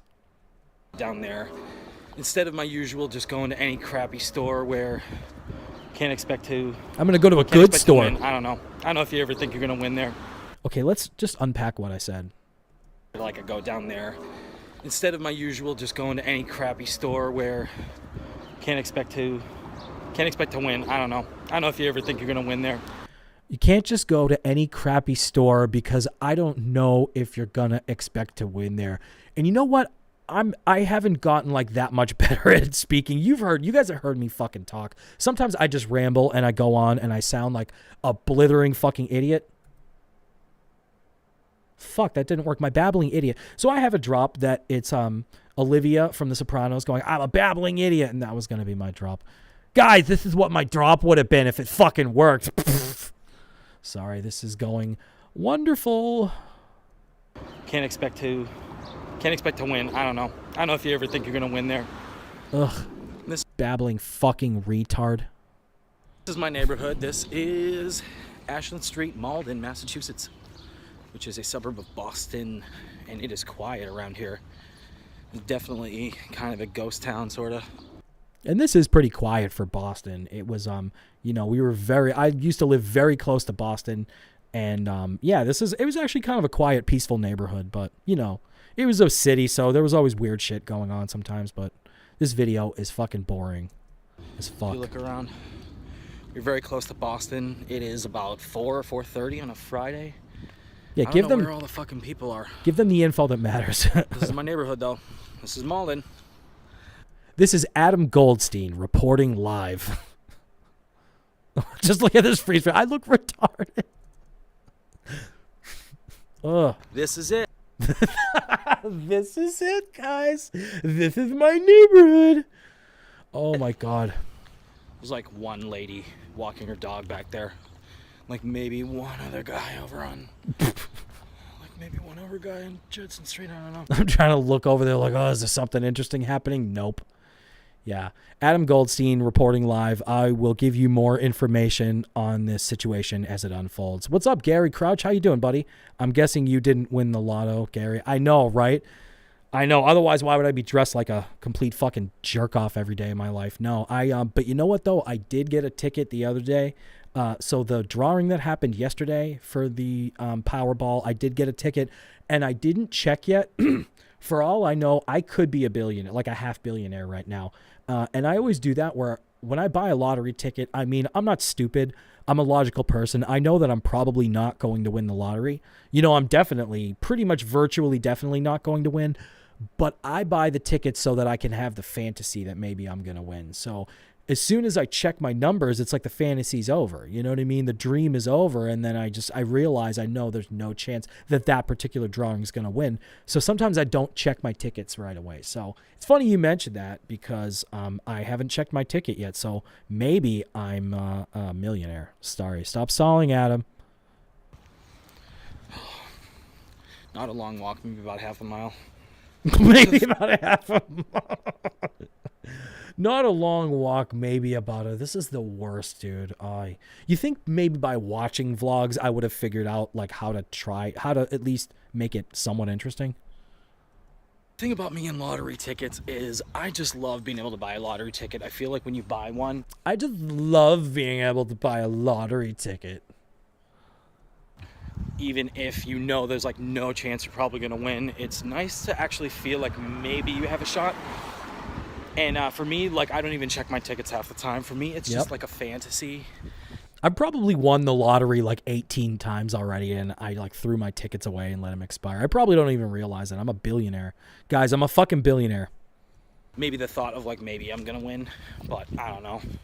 I don't know. I'm gonna win. But it's nice to buy a ticket. I think for $2, I mean, to be able to have the fantasy, to be for $2, be able to win the lottery is pretty cool. So, I'm walking down there. It's really nice weather. Really, really quiet here. A little too quiet. And it'd be funny if somebody just like ran up right behind me and fucking blew my brains out as I was live streaming or filming myself, whatever I was doing. Yeah, as you can see, all the houses behind me. This camera quality is dog shit too. I'm pretty sure that I filmed this on my iPhone 4S. Yeah, I think I did, actually. Plenty of people live in here. It's always been like this. I first moved to Malden, I always thought that it was gonna be like a really busy place, and no, it's pretty quiet. Look, looks like somebody was having a good time. Here's some empty liquor bottles on the fucking bottom of the street. Gary Crouch coming in with a super chat for $2. Thanks, Gary. Consider this a mini lotto win. Oh, thanks, Gary. I appreciate it, dude. That was really nice of you, man. I really appreciate that. Gary Crouch with $2.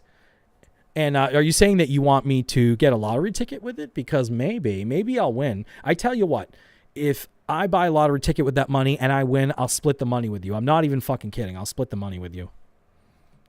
That's some good juju, though. I've liked shit like that because that makes me feel like I got good luck.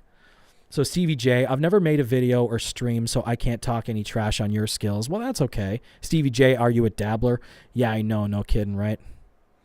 I mean, this is just the tip of the iceberg. This is just one video. I have like at least 20 videos that I've hidden that you guys, I don't think any of you guys have ever seen, or anybody who watches this on the replay. I don't think any of you guys have ever seen some of these videos, because I quickly realized once my channel started getting attention, I quickly realized I should hide these because a lot of these are really embarrassing. So I'm only probably going to watch them on stream and react to them.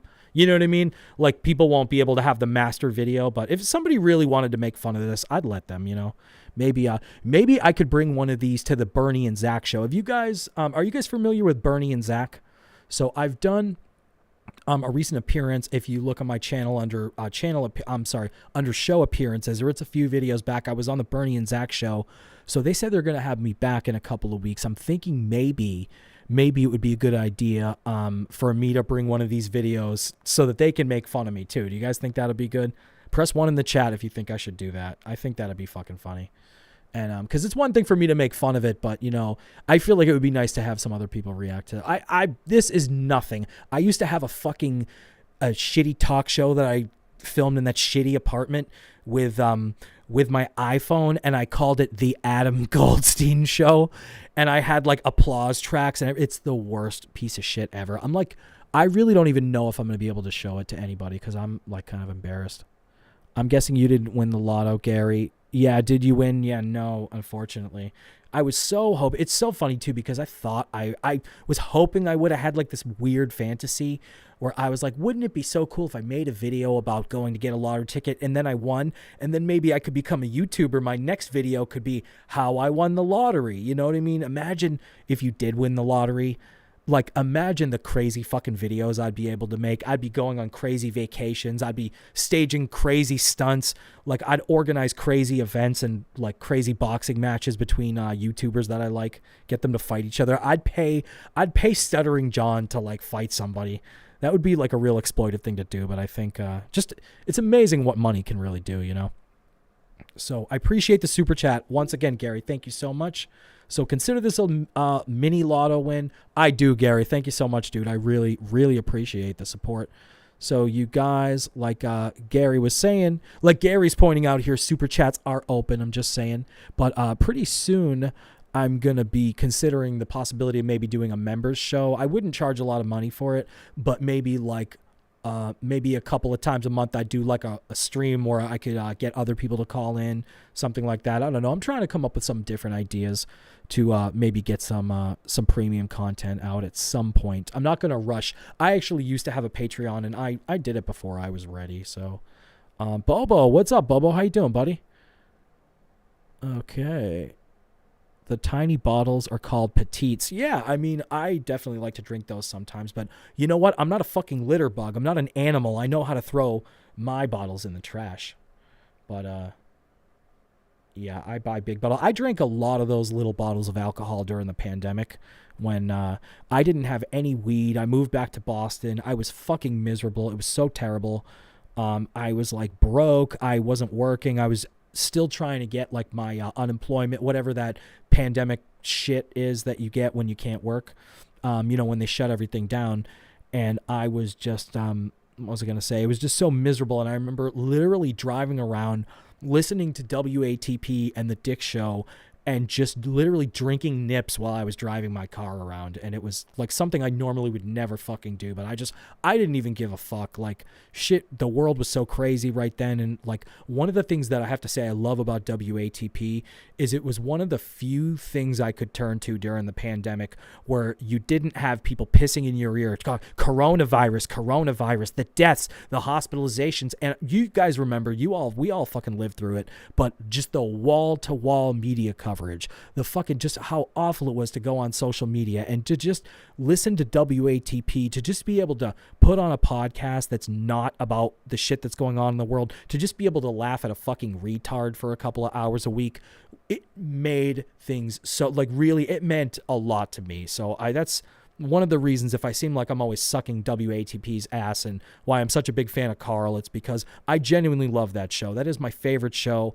And I just really appreciate not just what he's done for my channel, but also like that show has got me through some of the worst times in my life, literally. And just seeing this little liquor bottle is kind of reminding me of just how fucked up things really were in the world, you know, a couple of years ago, how fucked up my life was. So I'm grateful, you know, that, you know, I'm grateful I have the audience I do. I'm grateful I've been able to do what I've been able to do. Anyways, this is like getting really gay. So, okay.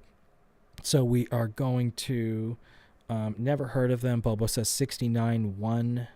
I forget what I asked you guys to type 1 in the chat for. Fuck, I'm so retarded. You know, you guys are typing what you're responding to me, and I don't even remember what I fucking asked you guys. Skull! Anyways, Scooter G, I love dreaming. Sometimes it's all you got. Yeah, it's like that song by Blondie. I love that song. I love in The Sopranos when fucking Eugene Pontecorvo kills Teddy Spiridakis and he's driving back from Boston and the song's playing on the radio as he's wiping blood off of his cheek and looking at himself in the fucking mirror. The fucking imagery is just amazing. So my Snoodle rides shotgun, Bobo. Stevie J, the news was so boring during lockdown. There was no news. No, it was stressful. It was the world is ending. It's the amount of just propaganda, medical propaganda, political propaganda, the George Floyd protests. That whole year was so fucked up. But I'm talking specifically about like from like March to maybe May 2020. That was probably the longest month of my whole fucking life. And if I had to relive that, I'd probably rather just fucking kill myself. Like seriously, it was to the millionth degree, the lowest point in my life. And I know it was hard for everybody, but I took it really hard. Sometimes just seeing these little bottles kind of freaks me out. I don't think I've had a nip since the pandemic. I think because I just realized I have these little bottles are like a little trigger for me. These fucking bring me back. Jesus Christ. This fucking stream, it's turning into like therapy. It's therapy for me, not for you guys. You guys aren't allowed to get therapeutic value out of this show. This is for me only. I'm just kidding. Guys, don't go anywhere. Please, I'm kidding. I'm kidding around. All right. So we're going to finish my shitty video. Maybe we'll watch something else. If you guys have any ideas for videos, post links in the chat. Maybe I'll check them out.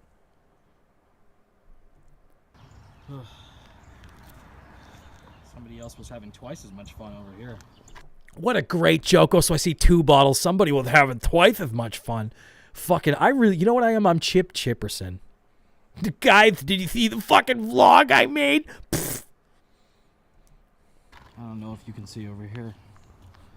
Looks like there's kind of a lot of... This is so interesting. Wow. A little bit of trash on a city street. Wow. Wow. Trash in the city.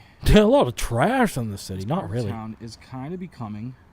I don't know if this is becoming like Trash City or if it's... if this is becoming trash. There's like some lottery tickets on the ground. There's Adam Goldstein reporting live. Ugh. Actually, speaking of which, there is a video. It's not similar to this, but I film right in this part, exactly where I'm standing right now. One of the houses in my neighborhood burned down, actually, and the whole neighborhood was out there. And this was right after this. This is maybe like a week or a month after this. So I had made a few videos. This was like in the super early. I just started this channel right after this, and the house is burning down. So I made this video. It actually was my first video, I think, that got 500 views.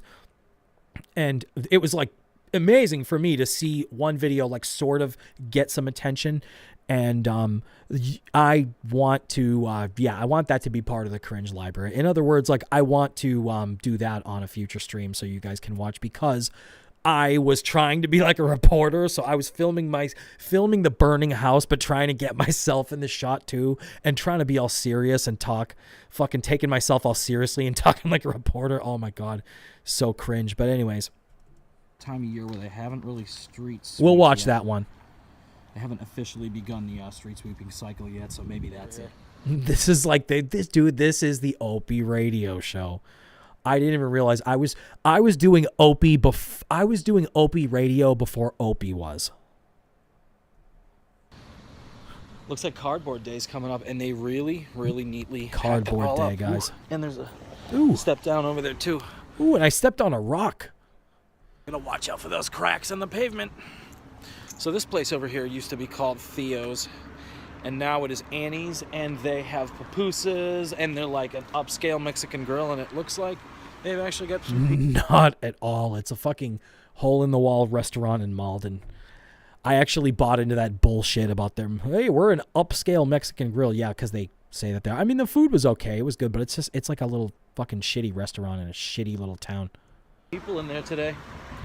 The place used to always be dead, completely dead when I would come in here.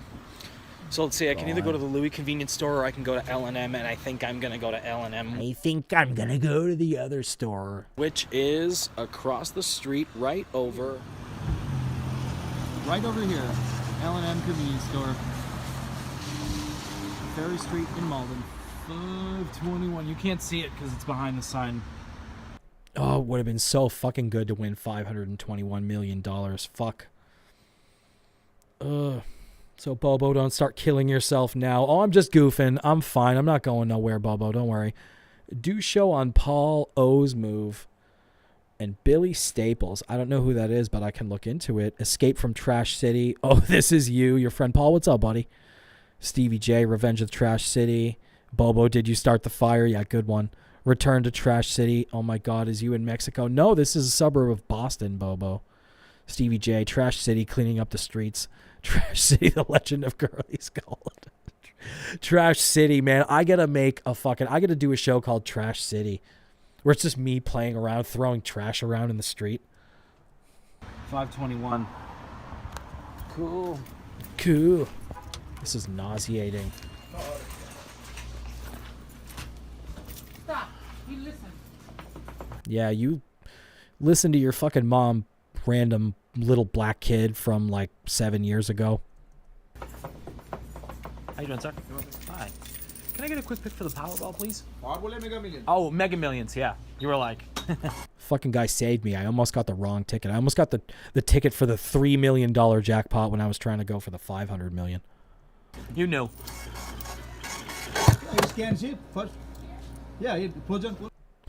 I actually kind of like that I chose to... It was kind of an aesthetic choice to just plonk the camera down here, but I don't know. I kind of like it. I kind of like this shot a little bit. Thanks a lot, sir. Have a good one. Thank you. Yes, I got my ticket. Oh. I'm gonna win. Wish me luck. This is the first time I tried any type of effect in iMovie. So this is me just, for whatever reason, I just did one random scene where like everything slowed down. It's kind of playing around with the software.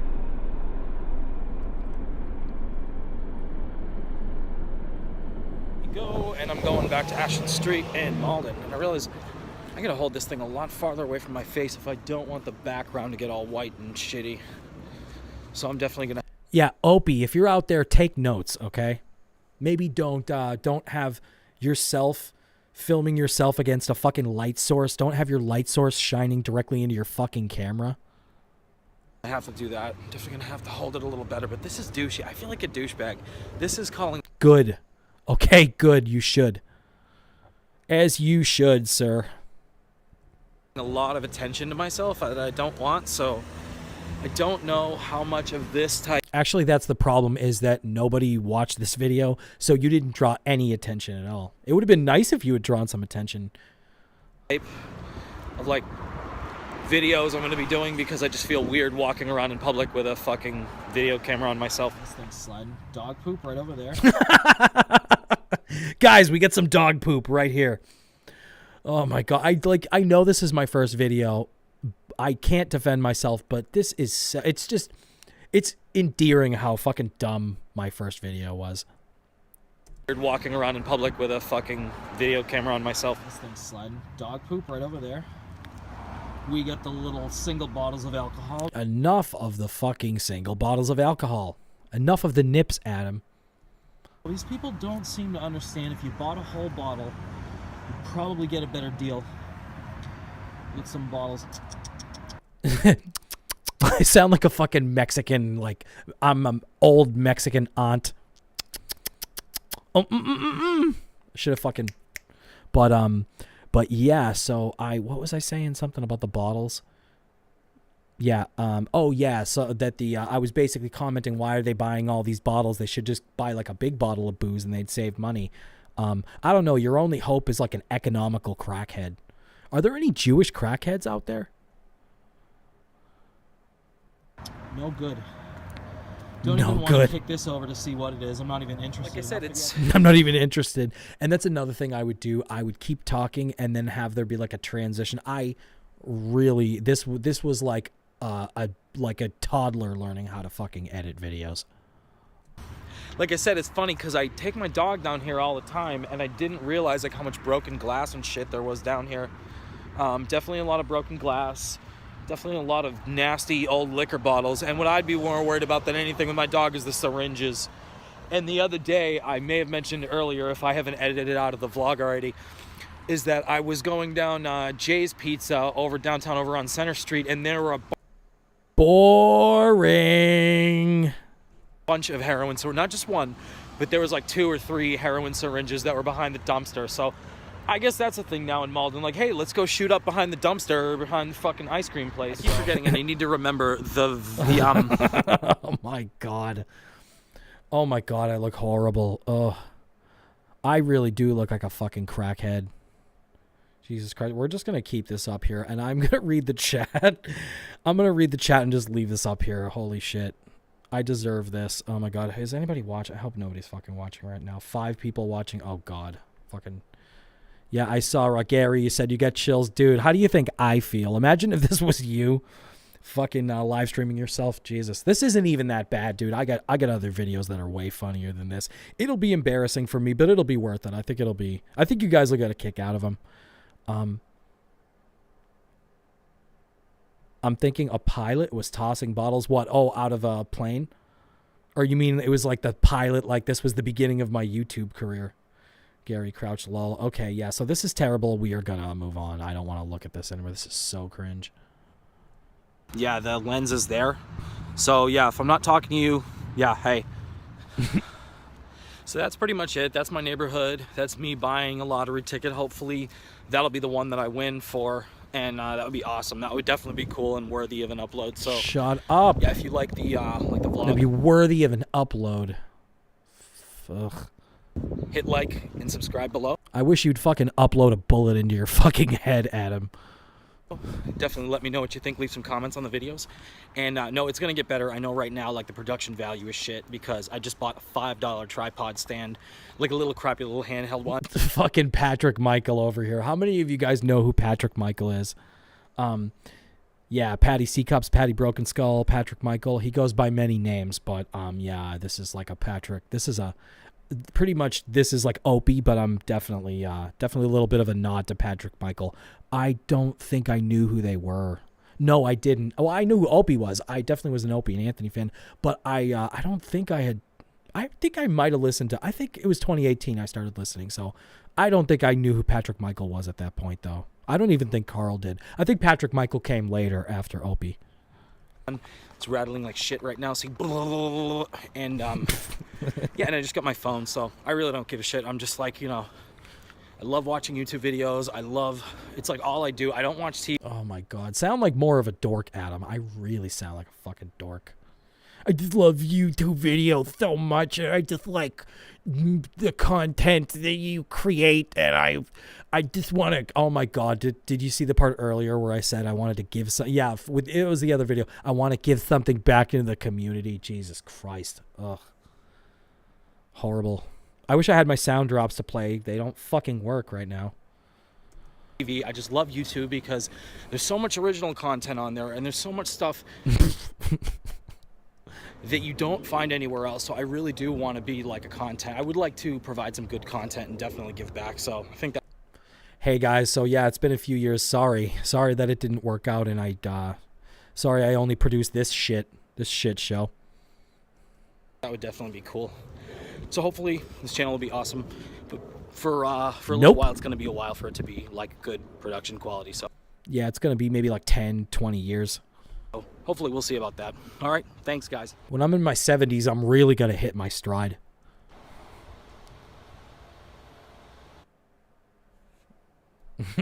Another Stuttering John video. Yeah, I can't remember the last time I did Stuttering John. I don't think I've done him on this fucking show, have I? No. Okay, so we got some Opie stuff coming up. Let me just get caught up with the chat. RQ. That means real quick, guys. Okay, my fucking hotkeys are working. No, it's because my fucking control button, which is what executes my transitions, it's not fucking working. There we go. There we go. Okay, I'm going to have to do it manually. Whatever. Yeah, some reason my keyboard is being fucking retarded. So, anyways, yeah, I'm just going to read these chats real quick. So, yeah, if you guys were getting douche chills watching that, I mean, how do you think I feel? Jesus Christ. So, I'm thinking Pilot was tossing bottles. Yeah, you're talking about those little bottles, man. I don't even want to think about little bottles anymore. They fucking trigger me. They remind me of the pandemic when literally like I was literally drinking like nips of Fireball and watching. I remember Better Call Saul was like the only thing that I had to look forward to that month. I remember how awesome it was like when it came back. So anyways, let's see, the unibrow talker. Yeah, I definitely did sort of have kind of a unibrow. I don't know if I still have one now, but yeah, all in good fun, Adam, Gary. Yeah, no, I appreciate it, man. Your friend Paul, the most prolific streamer, Patty C Cups. Okay, cool, Paul, so you know who he is. Yeah, I assume most people know who I'm talking about, but I do realize that I do have some who are these podcast people in there. So just in case nobody, I know there's some people, like Patrick Michael's a very elusive person. I'm hearing ringing in my fucking ears right now for some reason. So Bobo says big houses. Yeah, not really, but they were decent. I mean, the houses, you wouldn't believe what those fucking houses cost. And they're all old houses. The house that I lived in was it was actually built in like the 1930s. It was a super, super fucking old house. And the apartment that I lived in was like an illegally built, like my apartment didn't meet enough criteria for it to basically pass certain inspections and stuff like that. So that's part of the reason I got such a deal on it. I was literally living in like a shitty, like basement fucking apartment, but I mean, I was happy, man. I liked being in Boston, man. It was you know, I don't think I know anybody ever who like lived in Boston for that fucking cheap.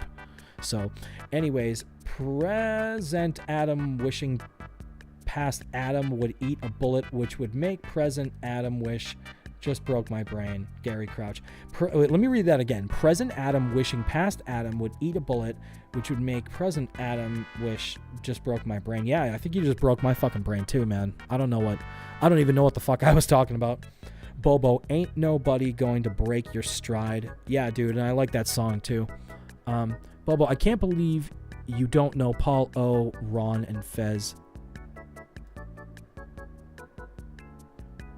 I don't know. You know what? I didn't listen to a lot of... I listened to a little bit. And you see, even Opie and Anthony, I was kind of semi-late to the party to appreciating them. It's funny because this is a perfect segue. I'm really glad that you're asking me about this because this is a perfect segue into the Opie stuff that we're going to do next. But the thing about Opie and Ron and Fez is, like, they kind of raised my kind of awareness of what Ron and Fez was, but I didn't really listen to them a lot, so I never got a chance to super get into them. But I do feel really bad about Fez with his mental problems and stuff. Sounds like Opie was a real dick to him. He hated fucking Opie. I don't think he hated Anthony and Jim, but man, Fez fucking hated Opie. So let me see. Bobo, he was the movie critic. Yeah, I don't know. Like I said, I didn't listen to Ron and Fez a lot. And he made a movie called The Gap. I'll check it out, yeah. Mini Maker, I love his music. Yeah, I'm going to go read these chats later too, just for reference, so I can look up the stuff that you guys are telling me about, because I want to let you guys know some of these chats don't always show up in the window that I have. So if I don't see or speak about your chat, just let you know that I just want to let you guys know, like, I see you in the chat, I hear you, and I'm listening to everything that's being said. And sometimes I'll rewatch these on the replay just to see, when I'm not actually preoccupied with doing the show, I can kind of analyze it, see what I need to like fix. And I do tend to look at the chats just for reference, so that's good. It'll give me information. I really appreciate you guys reaching out. If you guys have any topics you want me to talk about, feel free to leave them in the chat. Maybe I could keep the stream running a little bit longer. I mean, I got nothing else to really do. How long have we been fucking streaming for? 112 minutes. Okay, so I can definitely go a little bit longer. So I can't believe that music bed didn't drive me nuts. I'm getting better. I'm getting used to it now. So anyways, Opie and Anthony with Louis C.K. reviews Paul O movie. Yes, I fucking do remember that. Okay. All right, now I know what you're talking about. And that's right, because Paul O gave his movie, or Lucky Louie or something like that, a shitty review. I remember that. And it's funny because I like when Louis C.K. gets mad, and I like when him and Jimmy would fucking flip the fuck out on like movie critics who would shit on their work. And or Jimmy, you'd run into those like Catholic League those Catholic League fucking douchebags, where it was those guys that organized those weird boycott campaigns and all that stuff. So anyways, we are going to go to the next video, which is going to be Opie. We're going to check this out. Let's bring the screen up first though, right? Fuck, yeah, my button's not working. I got to reboot. I got to reboot my system, and I'm not going to do that in the middle of the stream, so we'll just make do for now. Because we got, what, two more videos and maybe something else. Maybe we could goof around and read Twitter, or maybe we could see who else is live. Maybe we could stream snipe somebody. Oh, fucking subreddit surfing is still going. Well, maybe we could snipe them after. Wow, they're fucking 118 people strong. Damn. I'll tell you this much. Those guys simply did not... Fuck, this isn't Steel Toe. Nice.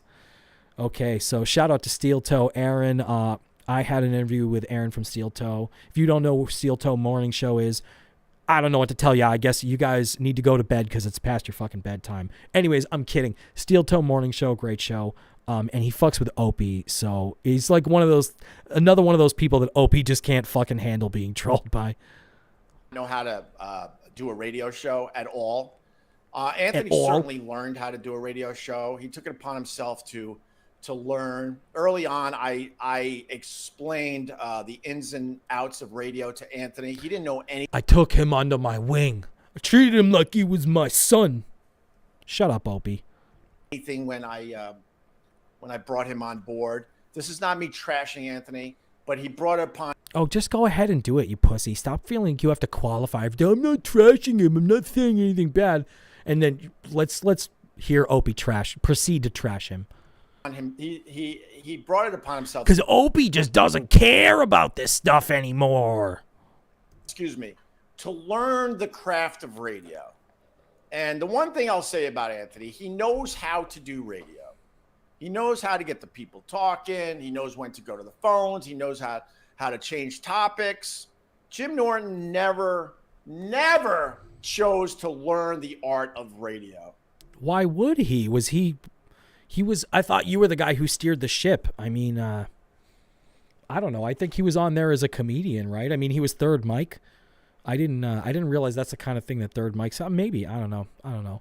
I'm sure Opie wasn't at all passive aggressive about his expectations of Jimmy. So he literally has no credibility when it comes to talking about anything that happened as far as how a radio show runs. Okay? Anthony, all those years, he's like, well, man, you know, I want to learn how to do this. And he did. And he knows how to structure. I love how he just cycles through. So every troll comment ends up making it up on the screen, but then he's like, oh, delete. He's trying to get it off there hastily. That was really quick. That steel toe one. I want to go back like 5 seconds. We can watch him. Rapid fire. I want to learn how to do this. And he did. And he knows how to structure a show and put a radio show together, when to move on, all the that. Timeout Nazi. That stuff. Jimmy just sat there like a pig, waiting for celebrities to come in.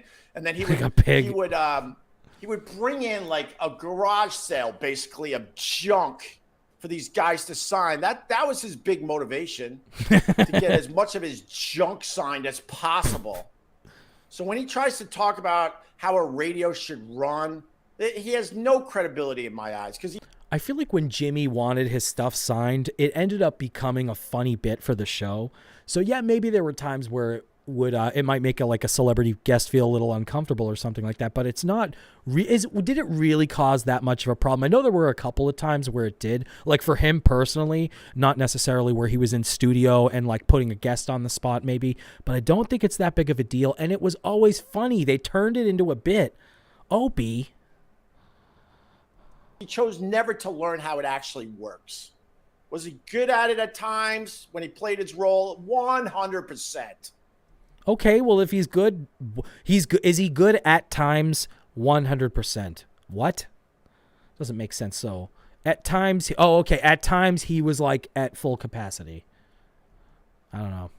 But man, he was there more to just hang out with celebrities and have them sign his junk. They would set up card tables outside the studio. And these poor celebrities, they're like, how many things do I have to sign? Oh, there's only another 7. Was it really that bad? I mean, I'm sure E-Rock probably there were some times. I remember when he, the picture of him with Paris Hilton. So I'm sure he was another guy that would kind of fanboy out a little bit. But come on, I mean, you know, you had a lot of celebrities go through that place. I'm sure at the end of the day, it wasn't that big of a deal. He's making this out like, oh, they had celebrities sign their stuff. Did Opie not do it? Did Opie not ever bother a celebrity? So when it comes to him talking about radio and how it works and how it's structured, no credibility as far as I'm concerned. Anthony, as much as I got my issues, I could say this: the guy learned how to do radio, and he knows how to structure a radio show. Okay. Anthony and Jimmy didn't know how a radio show worked. Let's rewind that for a second. The title of this video is Anthony and Jimmy didn't know how a radio show worked. Learned how to do radio, and he knows how to structure a radio show. Okay. Wow, that's perfect. My closing argument is the complete opposite of the title of the video. Okay, Opie. The Opester at it again. The Opester does it again. Okay, this one is a little bit longer, so maybe we could let this run a little more, because I don't think I have anything else unless you guys have a funny, like a funny suggestion or something, but I don't know. I don't know if I'm going to go too much longer than this, but we'll try. Maybe we'll see if we can talk about something else. Really appreciate you guys watching, so we're going to watch this next one, and this is, you know what, we can hold on for 1 second, because I'm just going to take a quick peek at the chat. We can take a quick chat break. Let me see. Yeah, I forget. I have to fucking still do this. There we go. Okay, so we get that fixed.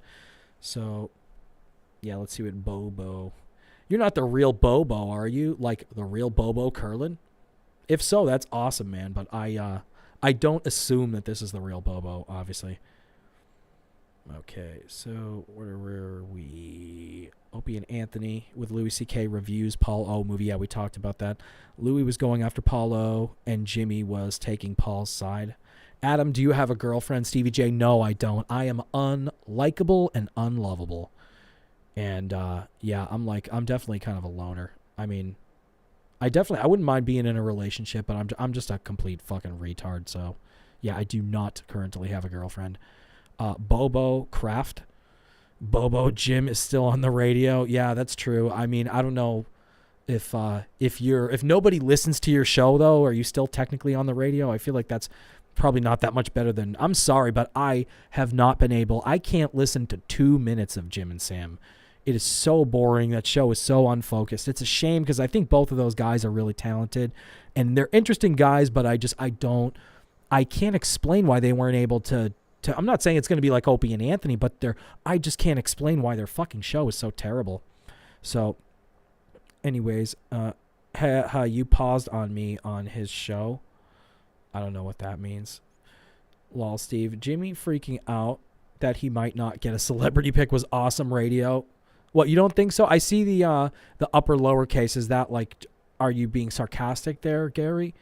Because, I mean, I thought it was kind of funny sometimes. You never know what kind of weird idiosyncratic thing or even something shitty like a fight, something that could threaten and undermine the show. They at least made it into fucking good content. When fucking Opie and Anthony would get into a fight, when Opie and Jimmy would get into a fight, it was awesome. I don't know if there was ever a time where Anthony and Jimmy ever really got into a bad fight. I think they just disagreed.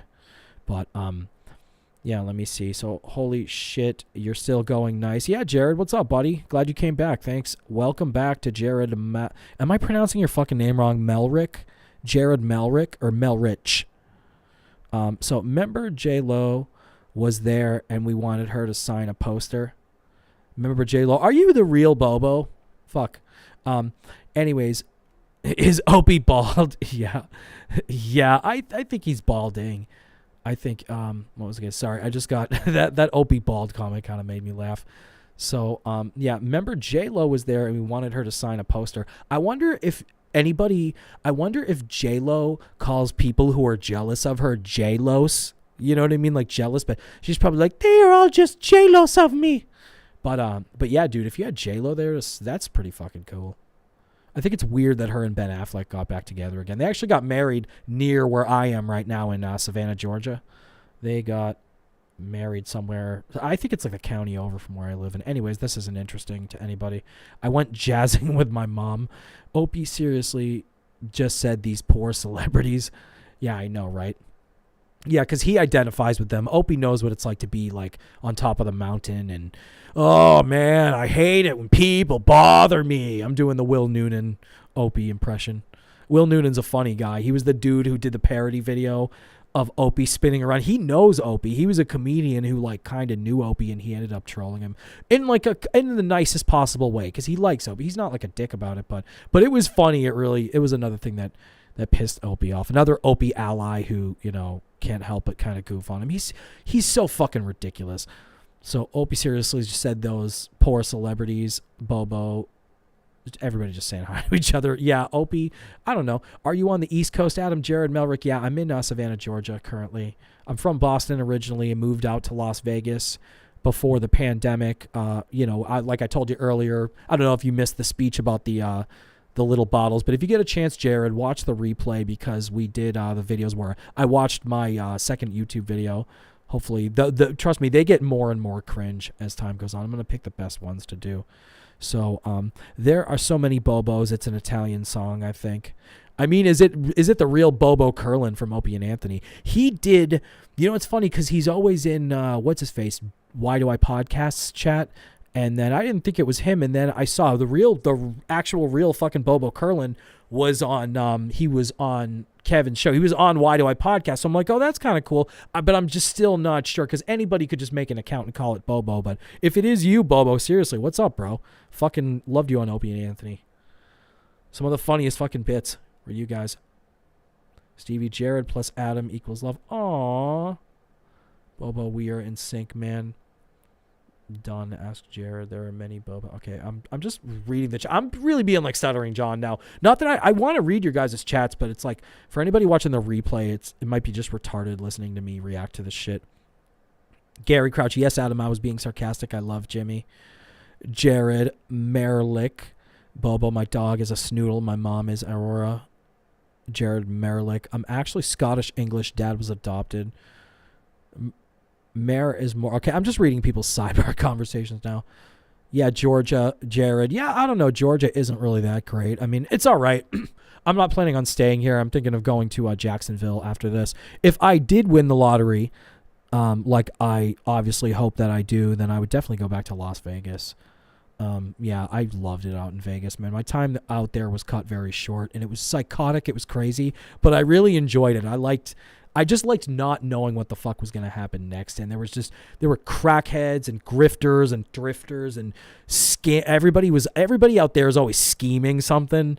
So it was just, there was this weird, dark, twisted romance to it. You know what I mean? Especially like the lore when you think about the good old days. And when I was an Uber driver when I was living out there. So I would just drive people around on vacation, and I would play Frank Sinatra and Dean Martin. We'd talk about the good old days of old Vegas and try to get that vibe, that fucking indescribable, amazing vibe that you can get in Vegas that you really can't get anywhere else.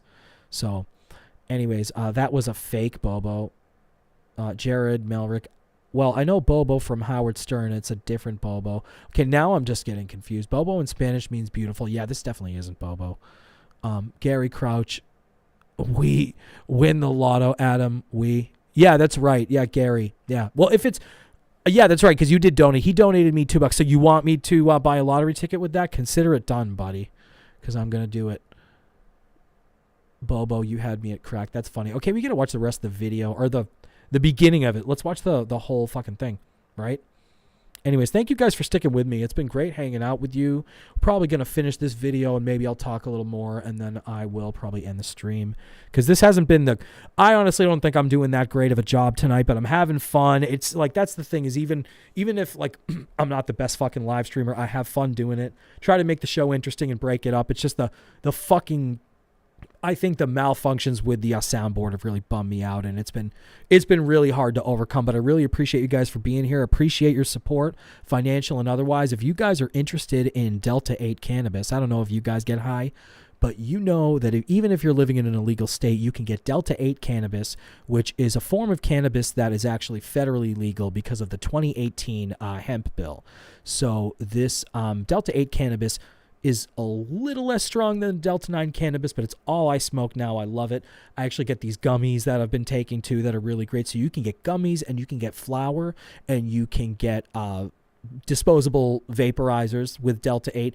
So you can get this stuff at cbdx.com/Adam Goldstein Comedy. So if you use my code Adam Goldstein Comedy, you'll get 20% off not just your first, but every purchase. And you should go check out their website sometime if you get a chance at cbdx.com. When you use my code, you'll get 20% off. But they've got amazing products, and their inventory might change week to week. So I don't want to tell you what they got now in case it's not in stock now. So just go check it out. They ship anywhere in the U.S. They're discreet, and I think that the prices are competitive, and I think they will sell you Delta 8 cannabis at price points that you're going to be happy with. So I'm sorry to do a cheesy ad read right now, but I'm just trying to practice doing these. So anyways, we're going to get back to the video, guys. Let me bring this shit up. There we go. There we fucking go. All right, we're going to finish the Opie video, and appreciate you guys for sticking with me. You're watching the Gold Stream right here on Adam Goldstein TV. Let's watch the last video. Picture of me and Aunt thrown through an old filter, and I honestly, when I first saw this picture, I was like, sorry to Anthony, I'm not a fan of Anthony. Pat Duffy, I did it with a photo of my grandmother and sent the video to my mom with no warning. I didn't expect such an emotional response, and I felt like a dick. Anthony, but I do have to apologize. I really thought this was a current picture of So was she like super fucking old? You took somebody that was already old and put them through an old filter. I wonder what would happen if you put Opie through an old filter now. Shit. This is, I will give it to him, the fucking background is still way too washed out, where it doesn't do it justice. I'm sure it looks really nice in person, like where Opie's sitting there. It probably looks nice. It just does not print well on camera because this is like improper. It's excessive overexposed lighting. You want to do something to adjust this, but this is probably about as good as it gets. As far as Opie's view actually printing, like this is probably the best I've ever seen it, but Anthony it's a shame. Hanging out with Robbie Krieger from The Doors, and I'm like, why is he hanging out with Robbie Krieger from The Doors. And then I look closely and I'm like, holy shit, you sons of bitches, that's me. This is the picture I'm referring to. That's all over my social media. I'm sure most of you had seen it, but let's have another laugh. Oh, God. Shit, Opie's not that far from that, dude. Like, other than the color of the hair, man, look at, he's get that kind of, like a real mental patient look. I mean, Anthony looks pretty fucking crispy in this picture. He looks really old and ugly, but he looks like a dude. The way he's standing, he's got the body language of a guy. I wonder if this old app can like see into their mental health and to see like how they're gonna fucking decomp mentally, because Anthony, he still kind of looks like a dude. He looks like he's an old guy who drank a lot, but he's still like kind of, you know what I mean? He's still kind of a dude. He can still take care of himself. And Opie, look at his body language. And that's the thing, is the old app, it doesn't change the body language. He has the body language of like a fucking mental patient with their arms hanging at their sides, and he looks like he's breathing out of his mouth. He's like he's literally a mouth breather. And just everything, he's like, you just get that 1,000-yard stare. Opie looks retarded in this picture. That is funny. Oh my God. Oh, you're not that far off, dude. That is so creepy.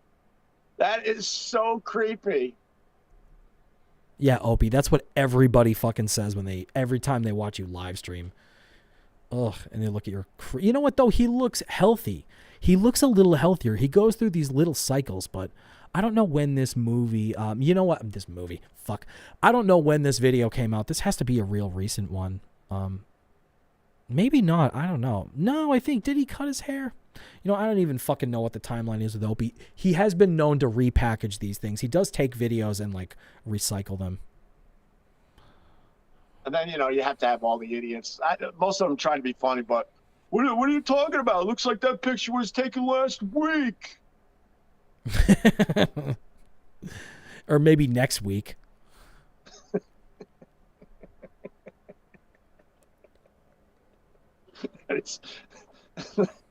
I think that it hit me today. What the fuck? Where is he?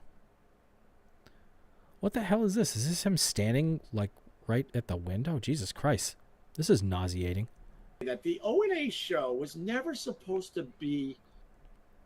I would be fucking terrified. Like, pressed up against this window like this. Man, I'm terrified of heights. That's a pretty... Yeah, man, that is pretty fucking cool.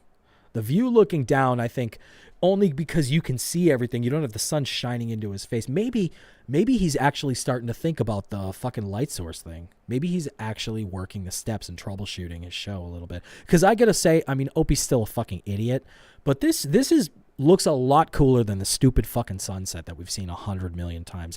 That he isn't he isn't filming it properly, and it looks like shit. A show that lasted as long as it did. We were on a runaway train from day one. Me and Anthony got together at BAB. We get a gig in Boston, and we were just out of our minds, out of control, and that's what the fans loved. Lasted 3 years up there because we pulled the crazy mayor stunt, and then we moved down to New York. And after 3 years, we get fired for a even bigger stunt, Sex for Sam, and then we come back. I think it would have been. I think the O&A show should have ended around 2007, 2008. Yes, it hit me today. I'm like, that show was never supposed to have longevity. I was still really enjoying Opie and Anthony in like 2011, 2012, 2013. I still thought it was pretty good toward the end. It was a different show than it used to be, that's for sure. But I think they actually changed. They actually entered into like a new phase with in the later years with the Sirius XM and the comedy stuff. I thought they did a good job with it. It's not like Howard where everything just went woke and it went to fucking shit. That's probably what would have happened if Opie really had been like the comedy powerhouse behind the show. He would have been like Tim Heidecker, and he would have been like a guy who you thought was really funny, but then he just takes himself all seriously and just injects politics and all this serious, weird, unfunny shit into places that it just doesn't belong. I don't think. I think maybe around 2008, the show splits. I do something, Ant does something. Jimmy hopefully goes back to stupid Jersey. And then maybe me and Ant, get together for this and that. But I don't know if that show was supposed to last as long as it did. I really started to think it would have been better if we ended that show a lot earlier than it did. Which is it made it to 2014, I think. Yeah, those last 5 years, not as good. Still good, but not as good. Show was a time bomb. Yeah, it was a time bomb from day one, though. One of the things I loved saying on that show a lot was you got to tune in every day because one day you're going to tune in and we're not going to be here. And other radio shows couldn't relate to that because they were in those seats to the end. And I knew walking through that door every day that it could have been the last day for the show. And that's how we lived our lives and our careers back then. Oh, screw it. Oh, poor you, Opie. Well, I was a $1 million radio host, and you know what? I didn't know if I was going to get fired. Well, if you were that worried about it, you had the option to do a more middle-of-the-road safe radio show. So if you're going to go balls to the wall, hey, more power to you. That's great. But, if there's a chance that you and all your staff might get fired, those are the breaks. But here's another thing, Opie. You're complaining about not knowing if you were going to have a job. Like, how did you think that your fucking staff and Anthony and Jimmy felt when you would pull that bullshit every time it was time to do negotiations at SiriusXM? And they would say, hey, dummy, like they wouldn't say it to you, but they would think, hey, dummy, take the fucking 10-year deal, take a 5-year deal, take whatever you can. And you would keep wanting to sign for 1 year because you thought that you kind of overvalued yourself a little bit if you really didn't realize like what a good deal it was for you to lock down a fucking contract at a job like that. You know what I mean? So don't go off and try to rewrite history about, oh, we were all worried about her. I mean, that is technically true, but come on, man. You obviously you didn't feel that bad. You seemed like, I don't know, at the time you seemed like you were pretty confident. Howard Stern. Ugh. You're a win. And by just fucking move on from the Howard shit. So this is like a supercut. It's like a compilation of him talking about Opie and Anthony drama. This is his own channel, by the way. Opie Talks Opie and Anthony Drama, Part 5. 13 days ago, 60 likes, 2.8K views. That's all that he got. These are like the videos that he does that actually do kind of well. It's the fucking, Jesus Christ. So this is what you did. I mean, I've had videos that have gotten like 3,000. It's not a big deal. I have a lot of them that have gotten like 2,000, 3,000. Even that is like, that's like a good day for me, but that's not a big deal. But for somebody like you, Opie, and the fact that this is like this is supposed to be like your juicy viral video, and it's a super cut. You say you don't want to talk about this drama, and then you make a super cut of it. Is this so that you don't have to talk about it on the live stream? Because I'm telling you right now, dude, that's not going to work. That's not going to get people to stop fucking with you. Bringing in Dice, you brought in Norton. I will never forgive you for that. I hate Jim Norton. I'll tell you something today that I've been thinking about. So yeah, that comment was typed by Opie's fucking alt account. You know, he probably set some of this shit up. Opie, you're so great. I hate Anthony and I hate Jim Norton. Yeah, fucking right. There's a 0% chance that these fucking that these comments are real. My comfort zone growing up was basically mental illness because of my mom. And so my comfort zone was to surround myself with fucking twisted individuals. I gotta be honest, because it certainly comes with some pros and it comes with a lot of cons. The pros, you get some unbelievable radio out of it, but the cons, you're literally hanging with crazy people. I don't know if Jimmy's crazy, but I'll tell you this much, and it says a lot about my old character. I've had to go through a lot of therapy, a lot of soul searching, a lot of Oprah's Super Soul Sundays. Gay. Let me see. I don't have my... Fuck. I got my very special drop that I'm gonna... Oh, whatever. I'm just gonna have to not use it and stay monetized. Use your imagination to figure out what that drop would have been. The fuck? Ugh. A lot of Eckhart Tolle. to really understand my past. Just imagine this: you're a radio guy. You're doing a very successful show with this guy Anthony. You know, everything's going well, and you're introduced through Dice to this young comedian from Jersey, Jim Norton. He tells a story. Literally, this is our first impression. Dice is like, tell him about the, I got to keep it kind of clean. Tell him about the, the lady of the evening and what she does to you with her logs on your chest. Jimmy proceeds to tell this insane story of a lady of the evening. Basically, Lady of the evening. I don't think I've ever heard that expression. I don't think that's the expression. And by bringing in Dice, you brought in Norton. I will never forgive you for that. I hate Jim Norton. Oh, Nero Wynn. I know who this guy is. I've covered this guy before. Nero Wynn is a fucking troll, and Opie still reads his super chats, and he doesn't even remember. Opie should know by now. This guy trolls Opie all the time, and Opie still, you fucking idiot. Oh, my God. Basically squatting over him and giving him a little treat right on his chest. And my first thought was, we have to get this guy on the show full time. Not thinking, if that's his opening line or his opening story, that this is absolutely going to come with problems. Jesus. Because, when you work on yourself a lot, you really got to dig deep and try to find your responsibility in. Opie, I thought you were all liberal and tolerant, and I thought you were all for, like, the trannies and the weirdos and the dog fuckers and all the degenerate sex people. You draw the line at, like, shit and whatever Jim Norton does. I'm not even going to unpack it, but just X, if X was like what Jim Norton does, you're going to draw the line at that. No, you're just trying to I don't know, you're just trying to be judgmental. You really don't have any argument against Jim, but what is he? Oh, it's a Krispy Kreme hat still. I'm like, what is that? I don't know why I thought it was a Mountain Dew hat. Kind of looks like the Mountain Dew logo a little bit. Things. People that have gone through like personal growth or therapy, they understand exactly what I'm saying. So I've been digging deep lately, and I'm like, why did I welcome some of these fucking high register Opie lunatics into my life? Why did I let them into my radio show? And then I realized because that's my comfort zone.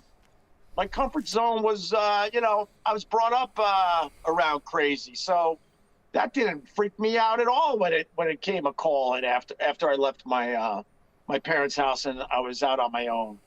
Imagine Opie trying to be funny. All right, how about I just do this? Now, and Ivanka's she's about to pop. She's due in 2-3 weeks, so. Wow.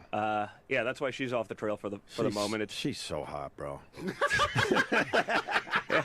Wow. Hey guys, remember when I mattered? Oh, what is this? I'm sorry. I fucking ruined this. Sorry. For the moment, she's so hot, bro. Yeah. Wow. Face. Hey, Lord. Face. Oh, he said face unironically. This is so bad.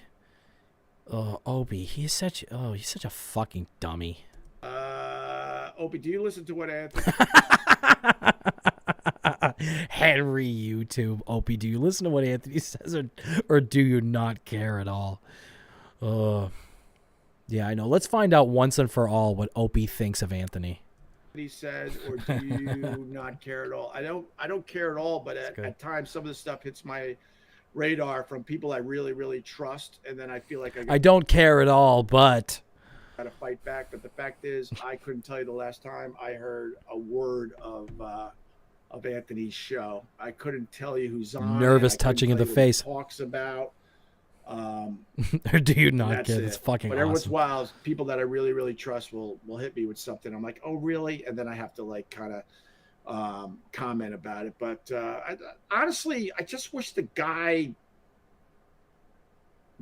whatever.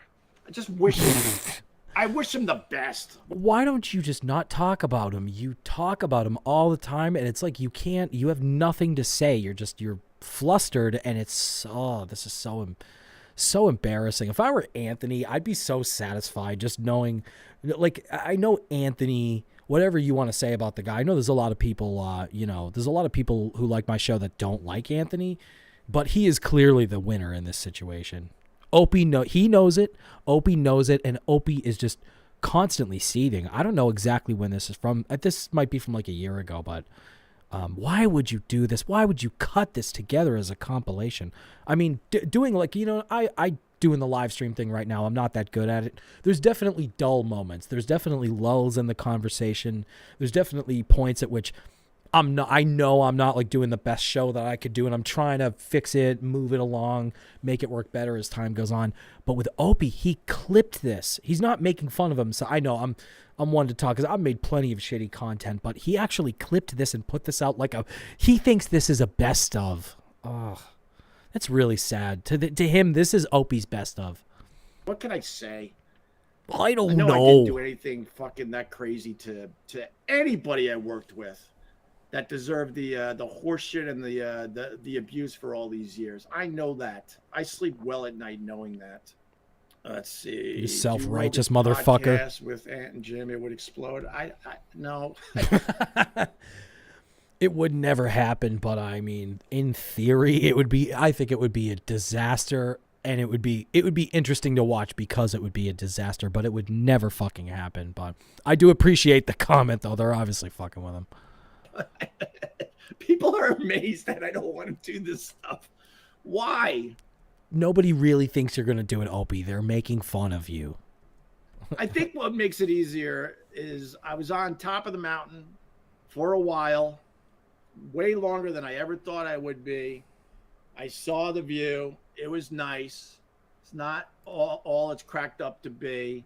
And if I could build this on my terms, I'd be the happiest camper out there. But if this never grows... That's Opie's most annoying voice right there. The whiny baby. ...grows past this, I'm definitely good. And that's where I'm at these days. And I really don't care. Nothing bothers me. I'm going to touch my face for a little bit. I'm just going to rub my face while I talk about how everything's fine. Everything's going fine. And nothing bothers me at all, guys. Ugh. You know, I look at, I'll give you a little honesty today. What, do you just bullshit us every other day? Get pictures of my kids.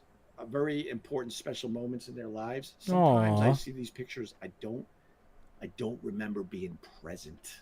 Oh God, this is so gay, dude. You worked like what, 3-4 hours a day. You made millions of dollars. Shut the fuck up.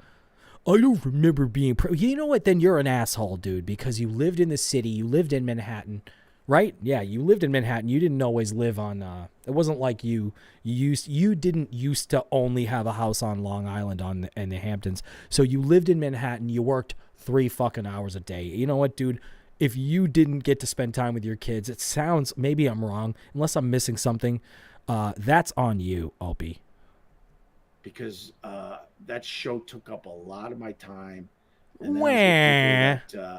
Oh, poor you. Me and the toxic nature of the whole thing.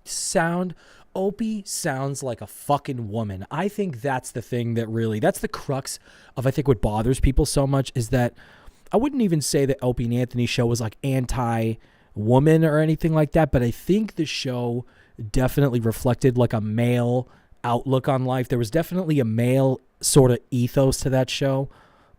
And it really was like it was so important to the core of like what that show really represented. To see Opie just turn into such a fucking woman, to be such a sensitive, hypersensitive, histrionic, cunty woman, rewriting history and whining about the toxic environment. It's like unfathomable to me.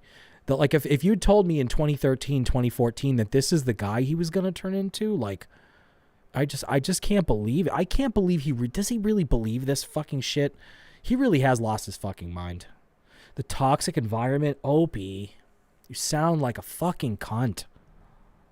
That I was living and breathing that show 24 hours a day. And you 24 hours a day, dude, then you're an asshole who didn't know how to put fucking Twitter down. You didn't know how to take a break from Twitter. Poor you. Fuck you, Opie. I missed some special moments. There are times I'll look at my wife and like, you know, I'm happy to say that that's way in the past. Yeah, it really is, dude. So, you know, but it's obvious. It's funny though. You're spending, like, you're regretting that you're not spending all this time with your kids, but you fucking miss it so much, don't you, Opie? You're doing this because you want to keep the idea that you're doing some kind of a career, because all these other guys that lost their radio gigs, they went on to do legitimate podcasts, or they tried to do it and it didn't work out. You know, like one person that comes to mind is Todd Pettengill, your buddy Todd Pettengill. He did a podcast for a while. By the way, that was a really great episode of WATP that E-Rock was on, where E-Rock had like access to all this data that had been uploaded to a cloud he had access to. So he played it on Carl's show. They were making fun of the Scott and Todd days. That was a really great episode of WATP. It's way back. It's from like 2019. But go listen to that episode. It was really great. But anyways, Todd Pettengill did this podcast for, I don't know, a year or something like that after he lost his radio gig, and it didn't work out, and he stopped fucking doing it. And you know what? I respect him for at least, hey, you tried. It didn't work out. You can move on. You can do other things in life. You can work for a radio station, you can consult, you could do podcast-y type of consulting type of gigs. He'll find something to do, but maybe being an on-air radio host just isn't something that you're going to be able to keep doing. Opie clearly loves it. Opie clearly does want to do it. So if you're going to do this, Opie, why don't you fucking do it right? You know what I mean?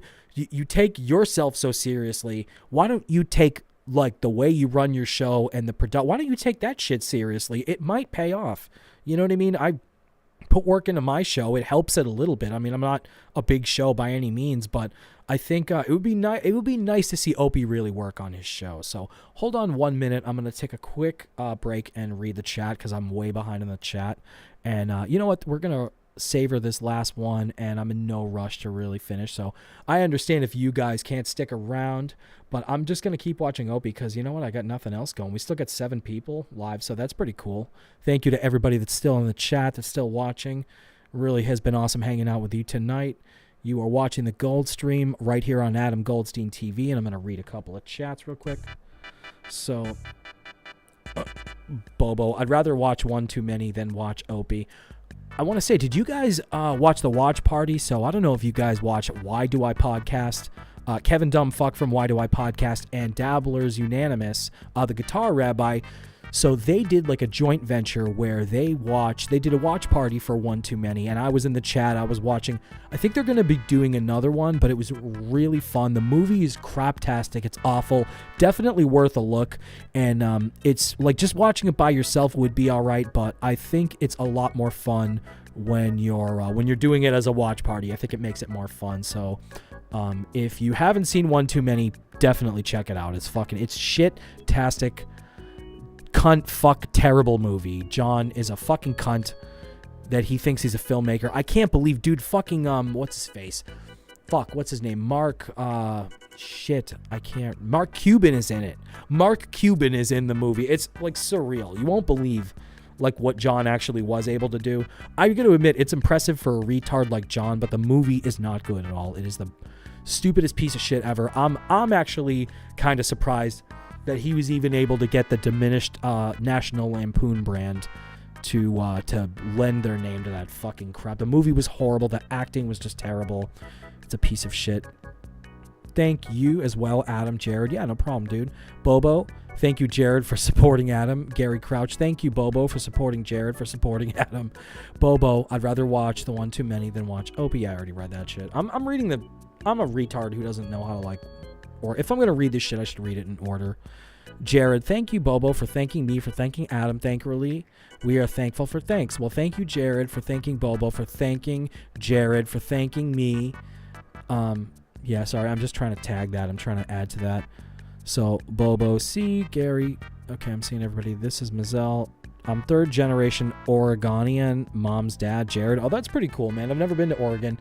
Trying to get to all the 50 states. Oregon is one I've not been to. Jared, my mom belongs to Daughters of the American Revolution. My DNA traces back to the start of America, Jared. Opie is up high, at least the 3rd floor. I think he's higher than the 3rd floor. He's going to be like on the double digits somewhere, right? That's the sense that I get. I'm all the way up. Nothing can stop me. Jared, Bobo, up on the east side. No, I think that Opie lives... Does he live downtown? No, maybe he does live on the east side. Fuck. I don't remember exactly where Opie lives. It's okay. I'm not an A-log. I don't want to fucking bother the guy. So, Bobo on the captain. Now, Jared.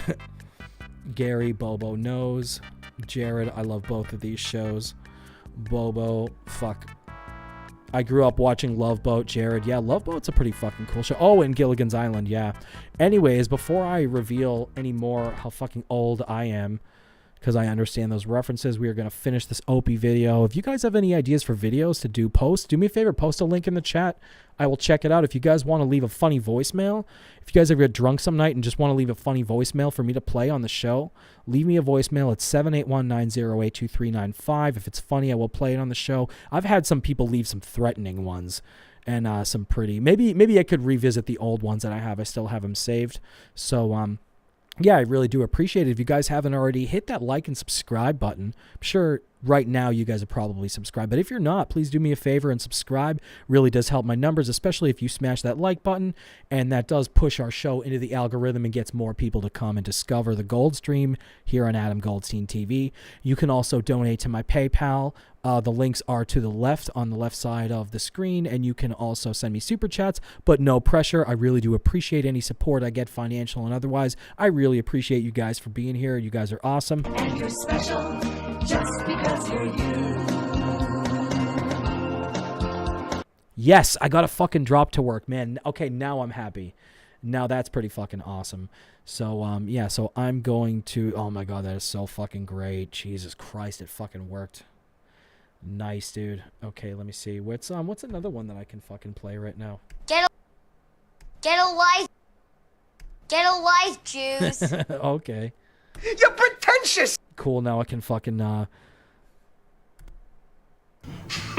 Man, you are one pathetic loser. Okay, nice. I feel a little bit better now that my drops are working. They're not like 100%, but before they weren't fucking working at all. So, yeah, you know what? We are going to... What am I going to have to blur, Bobo? Click notifications to all. Yes, thank you very much, Jared. So don't forget to hit like and subscribe and smash that bell. Smash the bell. Nobody ever smashes the bell. They smash the like button. Smash the like button. Don't forget to hit that bell. This way, guys, you'll get notifications. So every time I go live, you'll know. I'm trying to get the show on a schedule so that I'm at least doing it once a week, like around 4 o'clock, 5 o'clock on Mondays. So I'm trying. I've never been on a schedule before. I'm going to try to get on a schedule so you guys know when to tune in. And if I do other streams, I'm going to do it in addition to Monday. That way you guys always know where you can catch me every week. So I'm going to do that. But don't forget to hit that, especially in the meantime, hit that notification bell. And that way when I do go live, you'll know. Even if you're only able to jump in real quick and you know, just say, hey, I'm going to watch the replay later. I really do appreciate that. And you know what? It's just good. It just lets people know because I want you guys to know when I'm live. So anyways, I'm babbling again. I'm a babbling idiot. You stupid fucking blabbermouth cunt! Yes. All right. The show, it's like fucking working again. So anyways, without further ado, we're going to go back to Opie. We're going to bring the screen up here. Let's see if this fucking works, right? Yeah, no, my control button's not working. Oh, well. I can still transition. It's not a big deal, right? Okay, good. We are good. We're golden, and we're going to watch the rest of this. Thank you guys for being here. You're watching the Gold Stream right here on Adam Goldstein TV. I mean, the Opie and Anthony show ended, what, 8 years ago? It started getting better immediately after that, and I felt more present. I felt like a better husband, a better friend, and a better father. And that is such a fucking cliche dork thing to say. You know what? As soon as my baby was born, as soon as my child was born, my whole life changed. Ugh. This is like what every normie fucking, like, just boring, predictable, dull, no personality, dog walking, fleece vest wearing motherfucker says. It's just the most fucking boring, trite conversation. People like this, ugh. Well, I mean, I don't hate them. I don't hate him for it, but he's just so... You're dull. You're not interesting at all. What's the most important thing to me these days. I don't ever want to fucking miss... Oh, your family's important to you? Wow, what a fucking spicy hot take, Ope. Special moments with my goddamn kids or my wife. again. So I don't. What a passive aggressive cunty thing. I didn't get to spend time with my wife and kids. Jesus Christ. Imagine what it would be like to be fucking knocking tin like Anthony used to do. You were on the radio, dude. You were on the radio. You made millions of dollars. Trust me, you spent a lot more time with your kids than most people get to. And if you really didn't, then it's probably because you didn't manage your time good, or I don't know, maybe you just had other shit going on. But don't get all cunty now. Don't fucking just. I'm sure you blame somebody else for that, dude. It's just life. It happens, you know. This passive aggressive cunty shit. I hate it. I'm trying to be positive with Opie, but just then I start watching him. I start listening to him bitch. Ugh. Shut up, Opie. That doesn't excite me at all. If I get big again, doing it my way. You're never. Let me explain something to you, Opie. You're not going to get bigger again. I mean, you might find some success. You might be able to find some sort of success where you can continue creating content that you enjoy, that somebody else enjoys. You might even make a little bit of money doing it. You know, more power to you if you do. But the good old days, man, the glory days, they're never coming back. And it's not even just you. It's not like you're a failure or you're a fuck up or whatever. The problem is that what goes up must come down. Everybody's going to have a decline. Everybody peaks. I mean, you look at fucking at athletes, right? Do you really think that these athletes, do you think these guys that were like you guys were number 2 to fucking Stern in, you know, in so many fucking ways. Do you think that the guys that were number 2, like, do you think that when they're like in their 50s or they're 55, you think that they're going to have a second act? Maybe doing something else. Maybe they can go do fucking car commercials. If they're a really big celebrity, they can maybe get some good commercial deals, and, you know, there's lots of other jobs that you can do. But yeah, you're not going to play fucking football again. You're not going to be a quarterback again. You're never going to get big again, Opie. That's the fact that he would even say that is just, it speaks volumes about his fucking self-delusion. God, that would be awesome. Oh. Absolutely awesome. I feel so. You know what? After hearing him say, oh, that would be awesome, it makes me feel bad. I really feel sorry for this guy. But who's really more pathetic? Him, who actually made it to the top of the mountain and now he's sitting there feeling sad about the glory days, or me, where I'm sitting here wishing I had won the lottery and I never did? Maybe I'm starting to kind of identify, you know? Because I sit there and I think to myself, oh man, wouldn't it be awesome if I fucking won the lottery and I had $500 million? But, you know, probably not going to happen. But I don't need to do any of these shortcuts to have a giant audience again. It's just not in my blood. How about you focus on building up a small audience, then build up a medium-sized audience, and maybe you can grow it from there. But that's the problem. Opie wants to go from A to Z. And it's funny watching him not seeming to have a clue as to what it would really take for him to make his show increment, to really do something realistically that he could do on his own to make his show better, to make it more watchable, to make it look a little more like some of the other podcasts from people that have actually had some success doing this. Like, I don't know what that would actually take, but in his mind, it's like he just thinks about going viral. He wants to go from A to Z because, you know what? That's what he did with Opie and Anthony. He just wants it to be easy again. He wants to fucking strike gold again, but that's not going to happen. What you could do is you could grind it out and you could come up with a show about something that you want to do, something you want to talk about. Maybe you want to do a fucking show where you talk about, and I'm trying to be positive here. I'm trying to think, if I were Opie and I were trying to be positive, what would I do? You could do a show where you review movies. You could go to the movies and do fucking movie reviews or something like that. Sorry, I'm fucking rambling right now and I'm losing everybody. So anyways, yeah, dude, Opie, it's like, just, it's over. It's over, Johnny. I got to get that drop. It's over, Johnny. Blood anymore.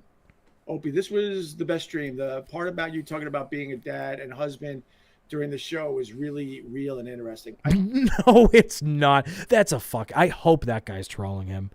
This was the best, man. You just talk about your kids and your wife and how you care, how they're just so beautiful and how they just mean so much to you. Christ.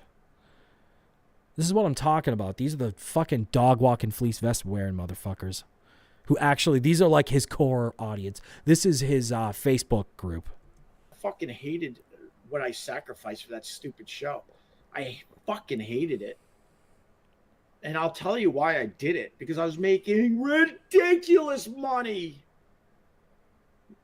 And coming from an upbringing where we were extremely poor, you know, that talked to me. But moving forward, I don't do that anymore. I hated that I stayed as long as I did. Because Why, dude? You're never going to make money anywhere else.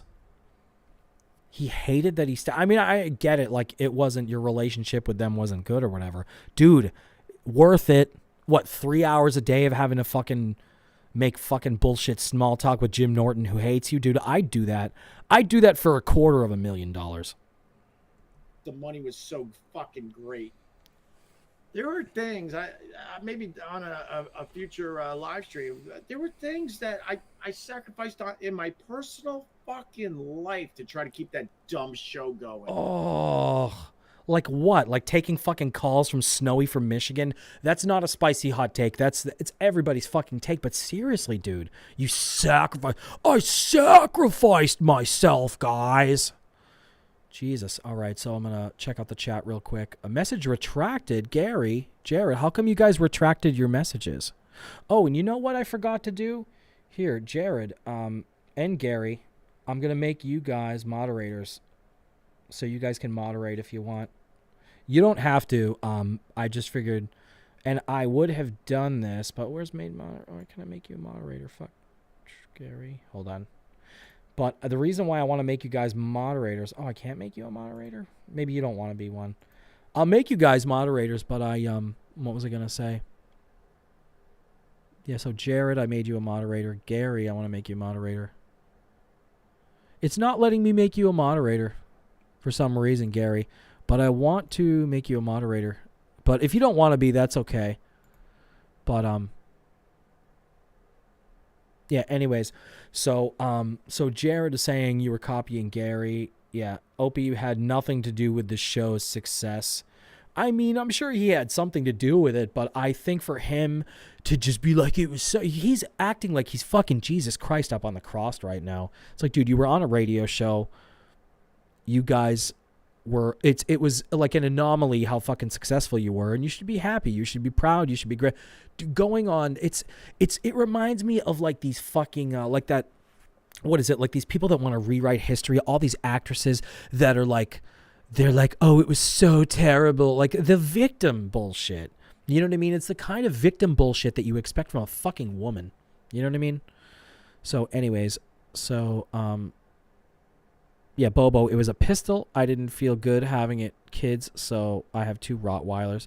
Jared, Melrick, I was copying Gary. Can I petition for Bobo? I don't know, does Bobo want to be a moderator? I'd make him a moderator, I don't care. For some reason, when I go to click on Gary... Oh, there we go, add moderator. Okay, Gary, you're a moderator too, buddy. No, but thank you. Oh, no, you don't want to be a moderator? Because I can take you out if you don't want. You don't have to do anything, dude. I just figured I'd give you the wrench, you know. It'd at least give the appearance like I have a fucking moderator team. But you guys don't have to do shit. It's not like Stuttering John, hey, I need you to go troll people who don't fucking like me. Like, I wouldn't do that. That's gay. Yeah, if you want the wrench, dude. I mean, it's just like, you know, I appreciate that you guys are here and stuff. And I figure it's probably good to always have like one moderator in here. But what was I going to say? Yeah, no, I appreciate you guys being here. I appreciate you guys chatting and hanging out. And I know this stream might be tapering off a little bit, getting a little boring, but I'm sitting here drinking beer. I got another beer. So I might take a break after this and do another video. But I feel like Opie, it's like kind of the same old shit. I don't know if you guys want to try something different. We can take a break from this. We can see, is somebody else still fucking live right now? Nightwave is live. Let's go fucking stream Snipe Nourish right now. I think that'd be more fun than watching Opie. Where the fuck is he? Is he live? No, he's not live. What the fuck? Oh, I really wanted to watch fucking Nightwave videos. Oh, fuck, man. All right. Well, I guess he's not. Manuel DeFango. Okay, so none of this stuff is funny. I thought, like, watching Mersh live would be pretty funny. What the fuck happened to him? Oh, he's not live anymore? Shit. Oh, well. Okay, never mind. I could find something else. And you know what? This is like kind of, we're going into overtime right here because I am kind of, I don't know, I'm kind of bored. I don't really want to, oh, Hostbusters is live right now. I don't know. I don't really want to stream snipe him. He has like one person watching. Let's check it out. Let's see what's going on. You don't look all right. You want to show your tits? All right. Hostbuster. Go right ahead. Subscribe to Hostbuster. I'm not going to be a snob. Only Rex would find a reason not to look at women's breasts. Love you, Kenny. Extra homo. You guys You ever are notice on my stream how, right now. how uncomfortable Sam is about gay stuff? It's very funny. I am uncomfortable. I'm not, you know, the idea of butt fuck sex is kind of disturbing. Maybe it shouldn't be, I don't know. Someone said, well, you know, you don't want to do this anal with women. And he said, but you go into that pussy, but that pussy is pretty dirty too, if you think about it. What? What are you talking about? That pussy's pretty dirty. You're starting to sound really gay right now. Gary Buddy, it was great talking to you, man. Thank you so much for stopping by. Really appreciate it. Hope you have a great night. And yeah, man, I'm just going to keep watching. I figured it'd be fun to stream snipe somebody. I've never done it before. But yeah, definitely have a great night, dude. Really appreciate everything. And we'll see you on the next stream, buddy. Yikes, dirty pussy, Jared. Yeah, I don't know. I don't know what's going on. While I'm watching I right like women with a little bit of clothes on. You know, in the dark.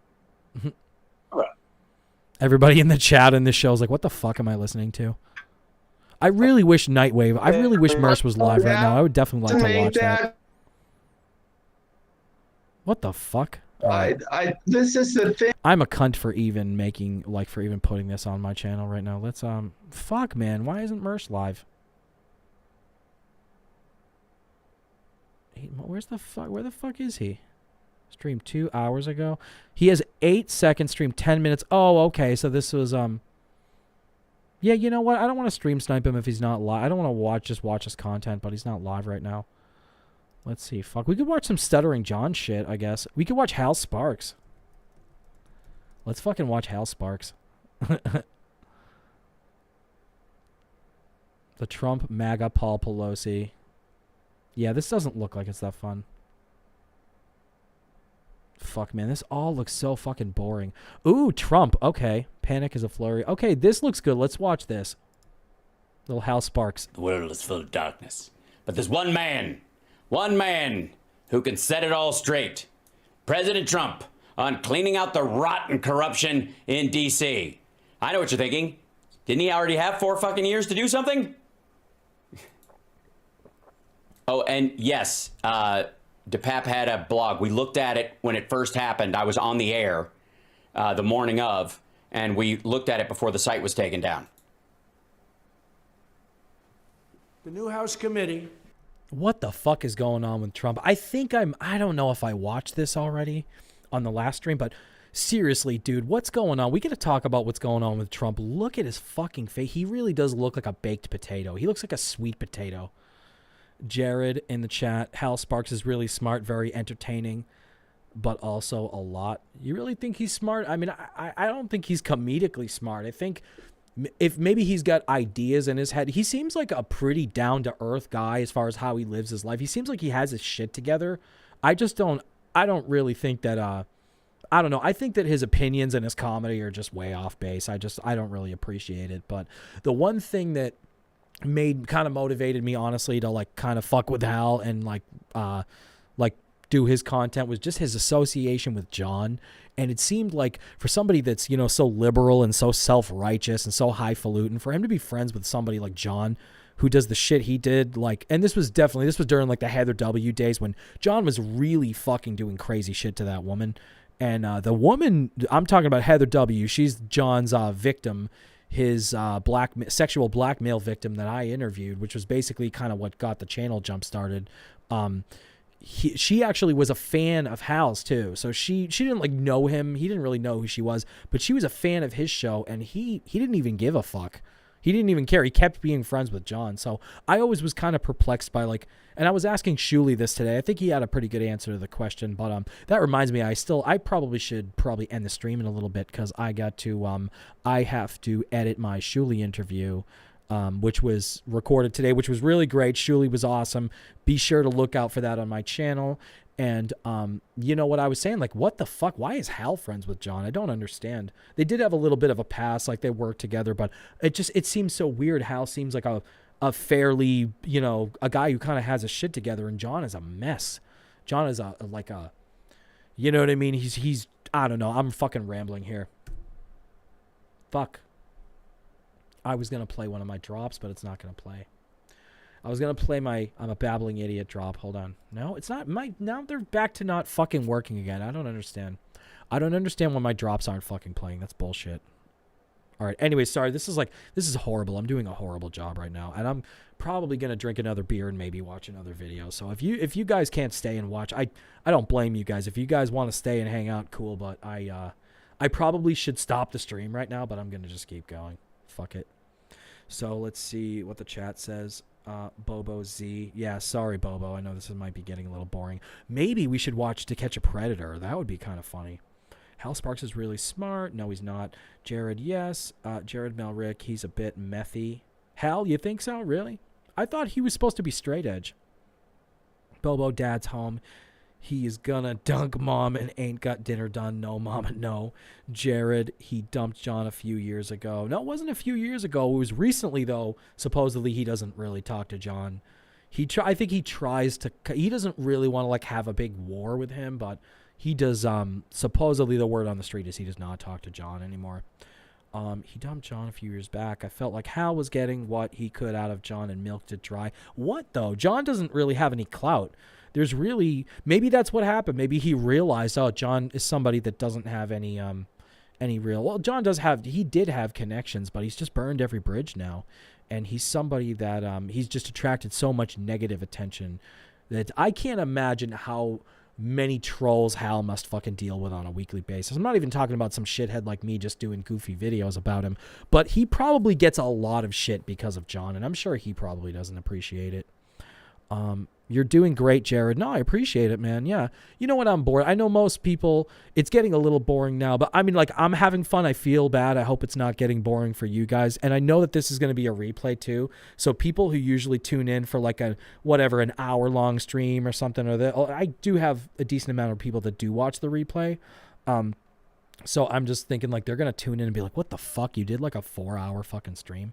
So I'm not going to go too crazy. We're not going to go too late because I do have shit to do tomorrow. And one of which is edit that fucking interview. So we're going to watch a little more Hal, and maybe we're going to take a little break probably soon. And then I think I might just bring up like one more video.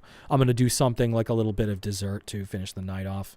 And I'll come up with something that'll be funny. So we're just going to slog through a little bit more of this because we got to fucking make fun of Hal. He's such a fucking dumb motherfucker when it comes to doing comment. His commentary is shit.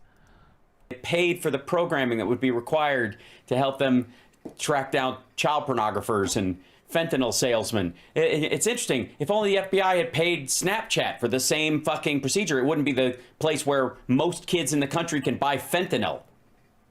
Think of this. What? That wasn't a fucking joke. That was just a shit. That was just way too many fucking words. And like he loves mugging for the camera too. And look at the shape of his hair. It looks odd. It looks very fucking weird.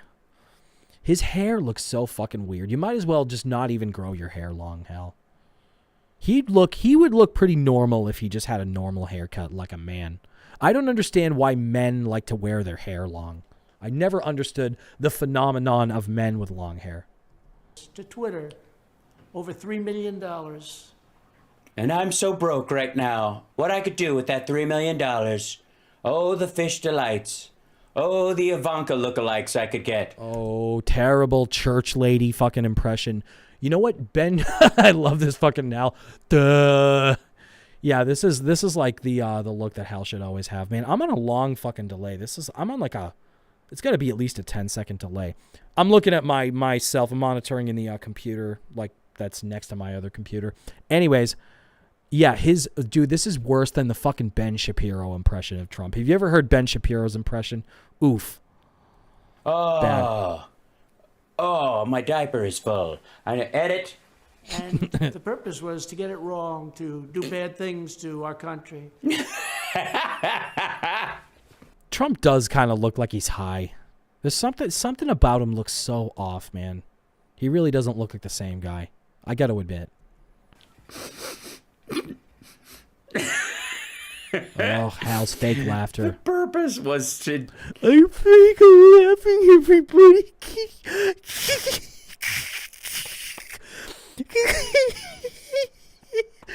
Guys, I can't believe it. Oh, you fake laughing motherfucker. To get it wrong. Fake. Fake. To do bad things. Wait. Oh, shit. Hey, suck. Think of this. Twitter. Over $3 million. Shut up. Let the fucking video play and shut up. The purpose was to get it wrong, to do bad things to our country. Shit. Oh, my God. What a dickhead. All right, here we go. Who orchestrated the FBI's repeated operations to interfere in domestic politics in the final weeks of multiple U.S. election seasons? And specifically, and most importantly, in the presidential... Really? You got a fart box, dude? Grow up. ...election of 2020. What the FBI did was suppress anything bad about Biden. Yes, they suppressed anything bad about Biden. They must have been... What, do you got nothing, huh? Let's see what he's got. Busy as fuck. They had to shut down the thing with the... There was a FBI... Duh! Fucking idiot. Yeah, let this guy teach you about politics. He's gonna explain the world to you. You dumb fucking shits. You dumb fucks. The New York Post was able to post the story on the Hunter Biden laptop. And you know what? While Hal sits here and tries to figure out what the fuck he's thinking of, I'm gonna go grab another beer. Skull! I'll be right back. You know what I should do is I should actually take a quick breaky doodles. Breaky doodles. Yeah, I'm gonna take a super quick break just so I can grab a beer and whatnot. I'll be back in like 5 seconds. I'm not gonna take the full 2 minutes. So let's see. Yep. Okay, let me mute my mic. Okay, you're watching the Gold Stream. We'll be right back in a minute.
Okay, so we're coming back now, and I've got the perfect thing to wrap up the show. We are going to watch a segment from To Catch a Predator, because honestly, I think the Hal Sparks stuff was getting a little boring. I was kind of sensing I was boring people, so That's okay. We're just gonna move on to the next thing.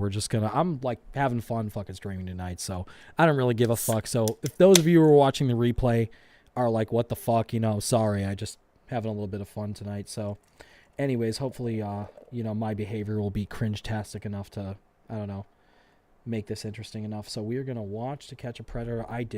That is the worst fucking beer pour I've ever done in my life. That's terrible. It's like a fucking toddler trying to pour a beer. Anyways, we're going to move on. We're going to watch To Catch a Predator now. Already got the screen up, so that's good. Let me make sure my mic is unmuted. Hello, hello, hello. Is my fucking mic unmuted? Hello? You fucking kidding me? There we go. No, it is unmuted. Okay, I have to confirm. I'd rather check than, go for like 30 fucking minutes. So anyways, I really appreciate you guys watching tonight. We're going to finish. We're going to watch this. This is Jeffrey Sokol. This is Man Brings Pizza to Teen's House meets Chris Hansen instead. It's Saturday night in the Connecticut suburbs. Autumn is in the air. And this guy is bringing pizza to the door. Jeff Sokol is no pizza delivery man. Cops say he's here to meet a 13-year-old girl. The reason I picked this one is because this guy is the most defiant asshole. And I'm not saying that you can sympathize with any of these fucking pedos, but some of the guys, like, they end up crying and they break down. You kind of do sort of feel bad for them. This guy was such a fucking cunt, such a piece of shit that, you don't feel bad for him at all. So this is definitely a juicy one. This is fun To Catch a Predator to watch. I think this guy might even still be in prison, but this guy is an asshole. How are you? Good, how are you? Sokol drove all the way from Boston to our sting house in Fairfield, Connecticut. What he doesn't know is that we've placed more than a dozen hidden cameras all over the property. His date with a 13-year-old is going to be on national TV. On Sokol's LinkedIn page, he calls himself Master of Puppets, possibly a reference to a famous heavy metal song. He says he graduated from the University of No reason to fucking drag Metallica into this shit. Massachusetts Amherst with a degree in management. He worked in the insurance industry as an auditor, but he says he now drives for Lyft, the ride-sharing service. Not anymore. We're working with the cooperation of the Fairfield Police and the online watchdog group Tetrad Core. Tetrad posts pictures of actual 13-year-olds on social media. We're hiding their identities. It's not long before Sokol contacts our decoy, we'll call her Bailey, and the chat gets a little raunchy. Are you a virgin? LOL, yeah, that is personal. No, I was with my boyfriend once. I really want to be intimate with you. Do you have pretty feet? LOL, yeah, I don't have homeless feet. I've seen this before, like years ago. I don't remember that. I don't have homeless feet. And turns the conversation very personal, asking questions no adult should ever ask a 13-year-old. Do you trim your blank? Blank. I love the way he says blank. And you know what? If Chris Hansen didn't have that asshole annoying, like, I'm the news guy, blah, if he didn't have that voice, it wouldn't be nearly as fucking funny the way he reads these texts and chats. LOL, yeah. Do you think blank size matters? Nope, X was decent. I'm not that big, but I know how to satisfy a girl. And that's even more embarrassing when these chats come out and people know that not only are you a fucking pedophile, but that you have a small dick too. Girl. Sokol seems to be worried that Bailey might be an undercover cop, so he asks for a custom pic to prove she's real. Take a selfie holding up 4 fingers below your face, then I would know it's really you. It's fucking psychotic. I mean, it's kind of I could see his reasoning, but it sounds so fucking. It sounds like something a fucking human trafficker would ask you to do. My fear is that it's not you, that it's someone in law enforcement looking to nail someone. This guy is super fucking aware of like what he's doing. See, this is the thing is when you get like this, when you get paranoid like this, it strengthens the police case, their case against you so like much more. It's fucking awesome. I love how these guys, they're so great at fucking incriminating themselves. Bailey sends the pic, and Sokol sends a creepy reply. I like it. Your hands are cute. Sokol knows the girl is 13, such a rapist thing to say. Says he knows what he's doing is illegal. As a 44-year-old guy, I shouldn't be talking to 13-year-old girls like this. You know, I could be put in jail if the police found out we were intimate. The only way police would know if we ever got intimate is if someone saw us together or you told the police. Or if you're a fucking retard and you're talking to a decoy. There, or that, you know. Not by me. Blank that. Well, tonight, intimacy is not on the menu. I love what a dickhead Chris Hansen is. Not only is this guy, like, he's just so good at making this, like, just making this an entertaining show, but he is such a little, like, he is such a little cock blocker. In fact, dinner is delayed. Sokol is... Dinner is gonna be delayed. The only dinner you're gonna be eating is in prison. What's up, Jared? Welcome back, buddy. Late because he says his pipes sprung a leak. Hello? Hey, what's up? He thinks he's calling Bailey to tell her he's late, but he's actually speaking to Lori from Tetrid in our virtual control room. Did your plumber get there yet? Is not. Is late. Finally, his plumbing repaired, Sokol heads down I-95 for Connecticut. He picks up a pizza and asks Bailey about what to wash it down with. You got booze? My mom has some vodka, but no rum. Sokol arrives at the house. Our on-site decoy, a 19-year-old theater student, lets him in the door. And this is what I don't understand. These fucking pedophiles, like, why don't they just try to fuck, like, the decoys? They should basically, well, they are trying to kind of fuck the decoys. But what I mean is, why don't they just go after the type of women who are like 19 or 25, but they actually look like they're younger? You know what I mean? And these decoys, they must, in their real lives, they must get hit on by a lot of creepy guys and pedophiles. Sorry about that. Come on in. How are you? Good, how are you? Good. Did you find the house okay? No, because it's really dark out. Oh. That's a long drive. Yeah. All right. Sorry, I'm really nervous. No, I'm sorry. Oh. I'm sorry. Even, like, I'm not going to say this is normal, but even a girl, even if this girl was real and she was really just some crazy teen that just wanted to fuck this guy, that is such a weird fucking thing to, let me go and let me touch you, come closer. This guy's definitely an incel. This guy's never gotten laid in his life because that's not, I don't know. I mean, you've got to get the signal. You've got to feel like, I mean, maybe he already feels like he's in the fucking zone because of the chat, but even then I'd still be kind of cool, you know, still meeting somebody for the first time, even if we were having a sexually charged chat and I met a girl like that, I'd still try to be like kind of cool. Remember, this is her first impression of you. Okay? Yeah, I'm okay. She kind of reminds me of Britney Spears a little bit. She's cute, but she does genuinely seem fucking afraid of him. Settle into it. I'll settle into it. Yeah, this girl is fucking terrified. So, kind of And this guy's just smiling, like he has no sense of like, oh wow, I'm coming off like a fucking off-putting creep. And Jared in the chat, like a twink boy, 18 to 26, pretty boys. Jared also, can't an 18-year-old float your boat? An 18-year-old is very green and programmable. Jared, I mean, I don't know. I think these guys are just fucking retarded, and I think it's not even a question of the fact that they're obviously having inappropriate, you know, they're like trying to set up an inappropriate liaison with a young child. Fuck, man, I lost my fucking train. Maybe I'm like a half a beer like too deep to keep my train of thought. I don't know what the fuck I was talking about. It doesn't matter. Anyways, let's continue. I'm sorry. I'm getting off track. This train went off the rails like an hour ago, so it doesn't matter. This is turning into fucking nightwave radio. I'm having fun. Skull. There's plates right behind. So like the small pizza is like almost as big as the big one. So I didn't know that. Like you said small, I thought it would be like a really small one. Yeah. Wow, fucking smooth talker, this guy. Wow. Nice banter. Wow. You're getting her all fucking wet, dude. Sorry. Are you okay? I'm okay. This girl's fucking cute as hell. The first red flag should be, why doesn't this girl have a fucking boyfriend? She's fucking cute. Are you okay?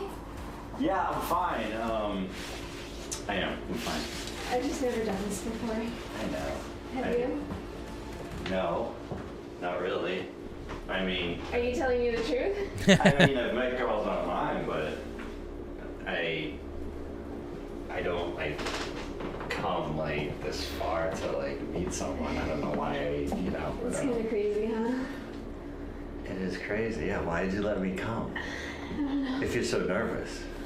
Yeah, dude, like, put it all on fucking her. You're talking to a 16-year-old girl. She's supposed to be what? Usually they try to... I don't think it's usually 16. I think they usually make them, like, 14 or 15. I think this girl's supposed to be 15. It seems like a good idea, and you seem nice. She's a good decoy. This girl is doing a really good job. She's acting like...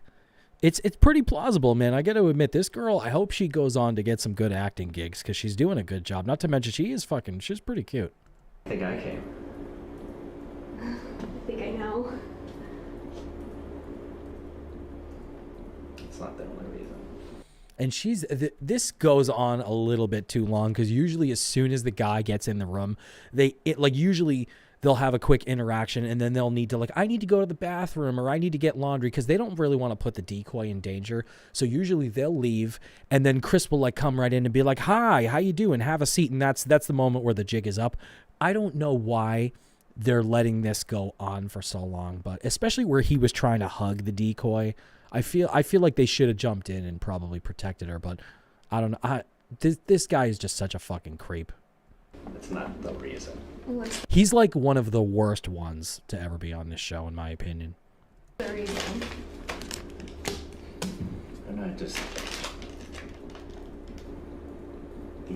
been talking to you for a while, and you seem like really. What are you in, like 7th grade? You seem like really cool, and I think he's like kicking fucking rocks. I think I kind of like you, and I don't know, maybe we could go out sometime.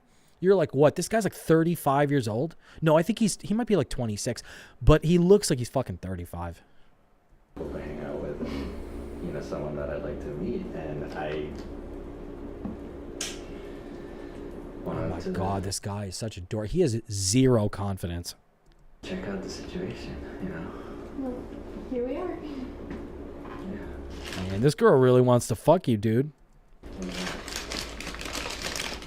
So, let's deal with this whole contract thing, because I'm just going to be thinking about it. Contract? What? I think I might remember something about this, but yeah, I hope she explains this. Contract. The whole time. Until we get that out of the way.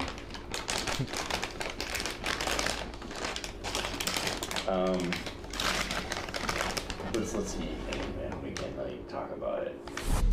Jeff Sokol thinks he's going to scarf down some pepperoni pizza with a 13-year-old girl he just met online. But tonight, he apparently has a different kind of topping in mind. A different kind of topping in mind. His own cum. Thanks. You just look different than what than like in the pictures. I don't know, maybe I don't know. I expected you to have dark hair. Did you? My hair it lightens up in the summer. And no, I'm not saying. I mean, I think you look don't great. Like it? Yeah, you know what, dude? If you're gonna suss her out, it's like you're in the house. It's a little too fucking late. You're on Smile Douchebag. You're on national TV. And he's sitting there. Oh, I don't know. I'm a little suspicious. I'm a little clever. You got to get up pretty early in the morning to fucking fool old Jeff Sokol. That's this guy's name, Jeff Sokol, by the way. I think you look great. I'm just saying, like, you look different, than I thought. This guy is such a nice, quote, nice guy. Not really a nice guy, but there's a trope of the nice guy, which is basically like an incel, who starts out as a, quote, nice guy, and then, then he, the tale, then he turns out fucking angry when he doesn't get pussy. When being a fucking nice simp doesn't end up doing anything for him.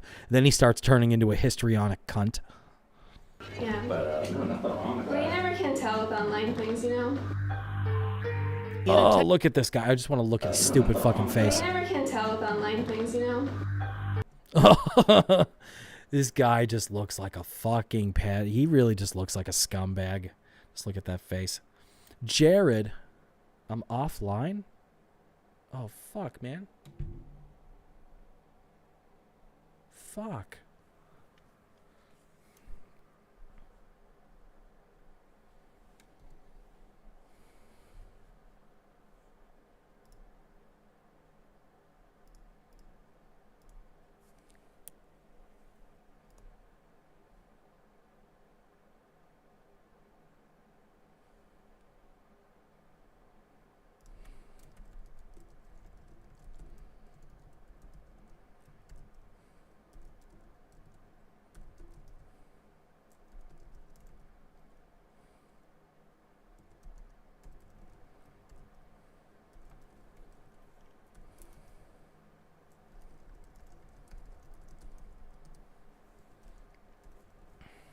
Hey guys, what's up? Sorry, I thought the stream like really fucking went down.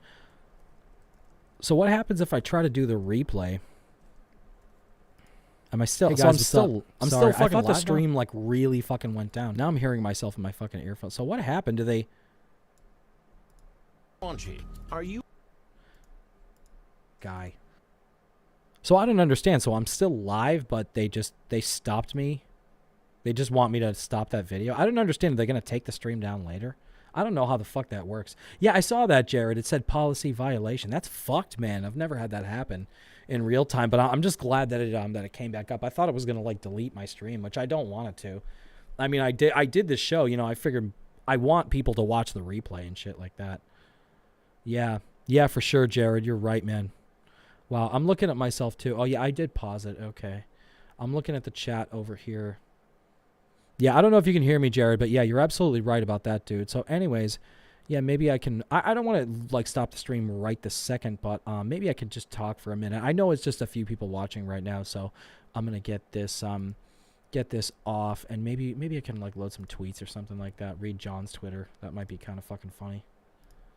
And I'm not just trying to drag everything on, but yeah, okay, that's good. I'm glad that, yeah, probably too edgy. It's funny because I've done a lot of stuff. I've made fun of a lot of different things on this show, and I've never had that happen before.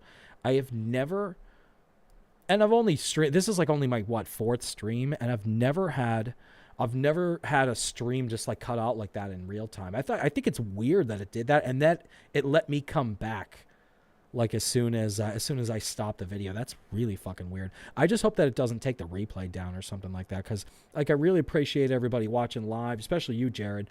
But I do want this to be available for replay later. Even though I understand like there's a lot of people that aren't going to watch 4 fucking hours of me just like tooling on about nothing. This stream was a little bit of an unfocused mess, but you know what? There were some good things about it. I think the main thing that I'm worried about is my soundboard. Nobody wants to hear you talk. Yeah, I know, right? That is like the theme, the central fucking theme of this whole episode. So, anyways, yeah, so I want to say how much I appreciate you guys watching. Yeah, so anyways, it's been a great show. So if you guys are interested in Delta 8 cannabis, you can get 20% off of every purchase at cbdx.com/AdamGoldsteinComedy. Go ahead and use my code AdamGoldsteinComedy for 20% off every purchase. And they get a lot of really great products. They got gummies, they got loose flower, and they've got some vapor cartridges too. And it's really great because Delta 8 cannabis is legal. It's a legal form of cannabis that gets you high. You can get it shipped to your house. And it's discreet and it's affordable. They definitely have comparable prices to a lot of the dispensaries that you'll get. Yeah, thanks, Jared. Jared in the chat saying, great recovery, show must go on. Yeah, man, I'm trying. I'm really fucking trying. You know, I just cracked open another beer. What am I going to do, sit here and drink it alone? So, you know what? Fuck it, dude. I'm just going to keep on going. I'm going to keep fucking pressing on. But we are not going to watch. I guess we're not going to watch fucking To Catch a Predator, right? So I'll find something else. I really wanted to stream. Nothing against Mersh. Why the fuck isn't my screen coming up? There we go. We get the screen up now. So I don't know why the fuck I couldn't. I was bummed. I really wanted to stream Snipe Mersh. I thought that would have been fucking funny. Okay, I don't know if any of you guys are familiar with Ethan Ralph, with what's been going on with him lately, but that's been so crazy. So for those of you who are uninitiated, Ethan Ralph, this is Ethan Ralph in the Aging app. So Ethan Ralph hosted the Kill Stream. He's one of the original IBS guys from the Gamergate days. And I really do enjoy his content. I enjoy the lore and the crazy fucking, the drama, just the fucking drama surrounding this guy's life. So this guy has been going back and forth with people he's had falling outs with for years. It gets really, really fucking ugly. And so he just got married and is going on basically a honeymoon to Rome. And he did this fucking op where he staged this fight with his fiance, with his new wife and their baby. And apparently he pretended that they got into this huge fight and that she left him and took the baby like in the middle of an airport in New York City on their way to Rome. And all of his fucking haters were going off and piling on him and, your fucking wife left you and you're an idiot. And so he ended up calling his wife a whore on Twitter. It was really ugly. It was really fucking bad. And then after everybody fucking piled on, Ralph revealed, Ethan Ralph and his wife revealed that it was all I guess it was all a prank. It was like a fucking work so that he could outsmart the A-logs and show that they'd kind of fall for anything. So I think that's kind of funny. And this is a guy who he's always taking L's. He's always getting made fun of and always getting goofed on. And you know what? I'm glad for him. It's like, it's good for him it's good to see him actually get one over on somebody else for a change. Cause this guy is probably the most bullied fucking person on the internet. And I mean, he can be a really cunty guy, but he's really fucking entertaining. Yeah, so this is him and this is his wife. And so because a lot of the people who he played them or whatever, the people that hate him. So since they're really mad, they're like posting pictures of his wife and saying she looks like a dude and stuff like that. And yeah, I think that's kind of crazy. But anyways, yeah, so I want to know, file, new private window. What the fuck is going on with Stuttering John's Twitter? Stuttering John Twitter. And then we are going to wrap the show up after this. It's been going long enough. And I did not do a great job tonight. I'm glad I did a show. I never regret doing a show, especially where I have a really great time. And it's really great to talk to all of you guys. But I do want to kind of just keep going a little longer, and then we're going to wrap this up. And I hope you guys have a great night. I'm going to be doing a lot more of these streams, and I'm going to be spending most of tomorrow editing my interview with Shuli, which is going to be up on the feed soon, so I hope you guys enjoy that.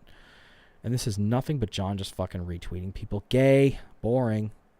I want to see Stuttering John's funny original tweets, and there's nothing. Fact focus. Biden administration isn't banning gas stoves. Well, that's good. Then maybe we got nothing to worry about. Republicans, fake problems, zero solutions. Welcome to stupid things Republicans are outraged about. I guess it's kind of cute, but I don't know.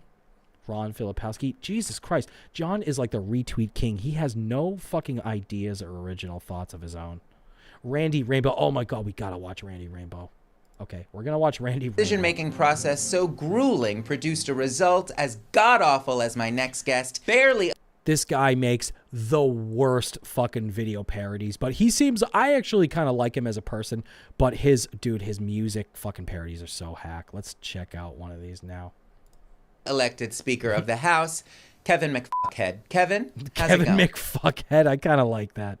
Well, I feel the first week has been very productive. First, we've got a very good rules package that empowers all. Okay, let's cut the shit. You've been handing out important committee assignments to election deniers. Please don't strike me, Randy. Please.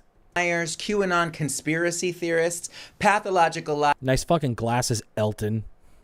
Liars and third-rate drag queens. Tell us, how else do you plan to drag this country down to the fiery pits of hell? We should start every day. How can we be more efficient?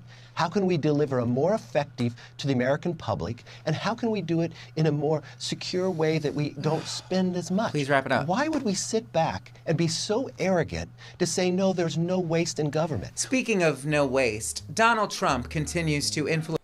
Kevin McCarthy, I really didn't know that much about this guy, but he's a very effeminate man. Just the way he talks, he has a very soft-spoken voice. Influence much of your party. What is your response to those who say you're nothing more than a bootlicking, hypocritical, orange-nosed little puppet? Well, first, let's just take a pause. Jared Melrick in the chat, my gaydar just blew a fuse. Really? You think so? I think this guy just needs to find the right girl. oh, my 1950s look. Yeah, but normally a man wouldn't wear fucking pink lenses. But I mean, whatever, you do what you want to do. I don't understand. Even if you're gay, I just think it looks weird. I'm not even being judgmental or whatever. I mean, you do what you want to do, but I think it just looks like visually, it just looks odd. Let's sit down together. Let's look at the places that we can change our behavior. Welcome, monsieur. Sit yourself down and watch the wackest shit show in town. What an ordeal, some GOP, more like the Real Housewives of DC. And I love how he shoehorns the syllables in here. Like, I remember when Opie and Anthony back in the day, they would fucking, they would do those like Scott and Todd song parodies where they would move the syllables around, and it's cheating. It's really being fucking lazy. This guy does a lot of shoehorning. Thought his goose was cooked. A speaker has not been elected. Thought his dreams were tossed. This slimy, climby man boy who damn near lost. Yeah, this guy really does suck. Kevin McCarthy really fucking sucks. I'm not going to disagree with that. Let's just take a pause. I don't believe that's the case because... Speaker of the House, cunning little chap, cover is... This is a Les Miserables parody. I better be careful. I don't want to get a strike. I basically had my stream went down in the middle of the stream because I was doing I can't fucking do To Catch a Predator. Fuck Chris Hansen. He sucks. That really sucks. It's whatever. I'm just glad that the stream is still up now, but the fact that it went down, that really freaked me out. Conservative and full of crap. Thirsty as a fish, quick to compromise. Only took the motherfucker 15 tries. No one at the office likes him. What's with him and the fucking crazy eyes? And this guy, he loves to be like the backup singer women in the background too. So I don't know if I don't assume he's trans. I think he's just like one of those campy like theater gay guys who like he cross dresses but not like for the sexualness of it. I don't know. And he's never dressed too nice. His suits come off the rack at Marshall's and his gavel's Fisher Price. His suits come off the rack at Marshall's. That's pretty funny. I like that. Speaker of the House, doling out the bribes. Lost so much he's giving Susan Lucci vibes. Pissing off the left, paying off the right. Why is he like a baby?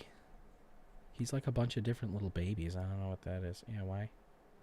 Yeah, I don't know what that's about. Why is he a baby? Right, pushing an agenda of revenge and spite. Never will he lead this circus. Poor old power-hungry whore. Who is this for?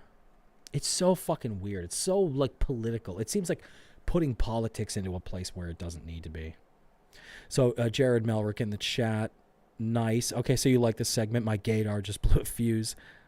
Okay, Jared, maybe to wear out on a Sunday night to party, pink glasses. Maybe, I don't know. To each his own. Show tunes on Fox. I don't know. Yeah, I don't know. I don't know either, Jared.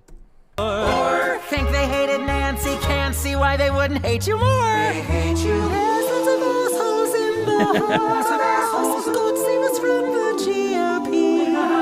So much for our democracy. Sayonara. Thanks to these assholes in the house. Look at how they spat. Look at how they spat. Listen to them jeer. I'll eat my MAGA hat if it lasts 1 year.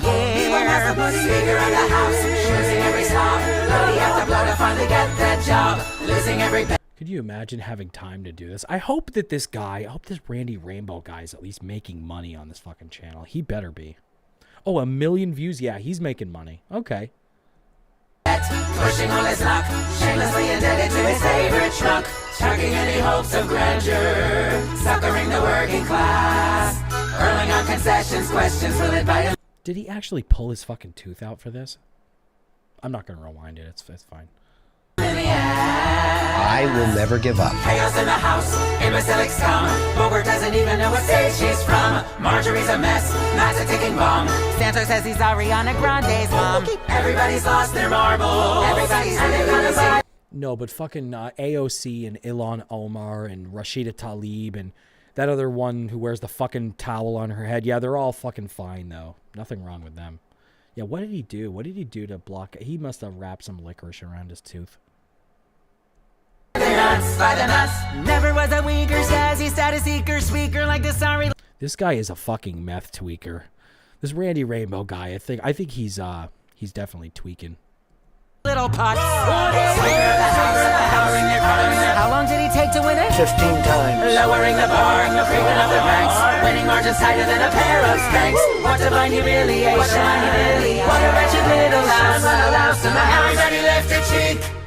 Girl, I give you one. I want to watch the fart part again. Fuck, why can't I rewind it? I want to watch the baby fart. He left her cheek. Girl, I give you one more week. Girl. Lift her cheek to the speaker of the house. I will never give up. Shut up. All right, so Randy Rainbow. If you like these videos, be sure to follow Randy Rainbow on Twitter. And just pointing out, Stuttering John he does not even fucking tweet original tweets anymore, man. He must really be like reclusive now. He must really be going away. Anyways, fuck, man. Yeah, none of my fucking hotkeys are working. So anyways, I want to thank you guys so much for watching tonight. Especially thank you to Jared, my new chat moderator. And I appreciate you for hanging in there, man. I know it was getting a little boring probably toward the end. So really appreciate you guys watching. I appreciate any support I get, financial or otherwise. So you guys have just been really great. And it's great doing these streams. I'm going to be doing them more often. I'm going to be trying to get myself on a schedule so that I'm doing it basically, I'm doing it generally at the same time so people have a good sense of when to tune in. And you can always watch the replay too. So another thing I was going to talk about, let me get rid of that music bed, is that I have an interview. I know I've said this like 100 times, but in case you're catching the tail end of this, hell yeah, Jared. Yeah, thank you, man. I appreciate it. So Jared's been really cool in the chat, feeding me lines and just kind of keeping me company. So I appreciate it, dude. And what I was going to say is that I interviewed Shuli today. So it's going to take me a little while to edit that and get that up on the feeds, but be sure to look out for my interview with Shuli Egar from the Howard Stern Show. He was fantastic. It was great talking to him. It was great talking about John and all the other things that we talked about today. And so look out for that on my feed coming up soon. And I'm kind of repeating myself now. So anyways, I want to thank you guys once again for watching. I'm Adam Goldstein, and you're watching the GoldSTREAM right here on Adam Goldstein TV.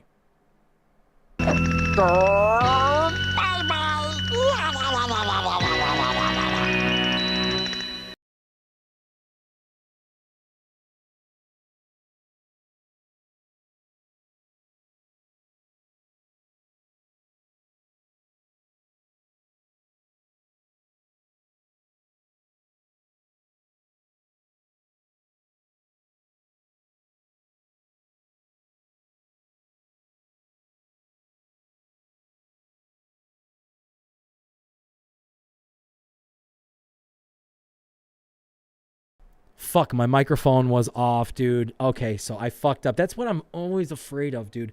And I pressed the button properly, but my fucking, fuck you, OBS. My fucking hotkeys are not working tonight. This is, I wouldn't say it's humiliating, but it's frustrating more than anything. So yeah.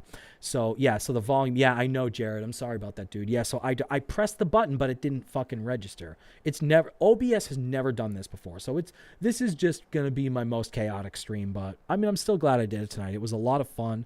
Yeah, Jared, no, I know it does happen. So I appreciate you guys. So, yeah, thanks again for watching, and I'll definitely be back next week, maybe before then if something really interesting happens. And be sure to look out for my interview once again with Shuli Egar. That's going to be coming up real soon. So I'm Adam Goldstein, and you're watching the GoldSTREAM. Let's try this once again. Thank you guys for watching, and you guys have a great night, and I'll see you next time.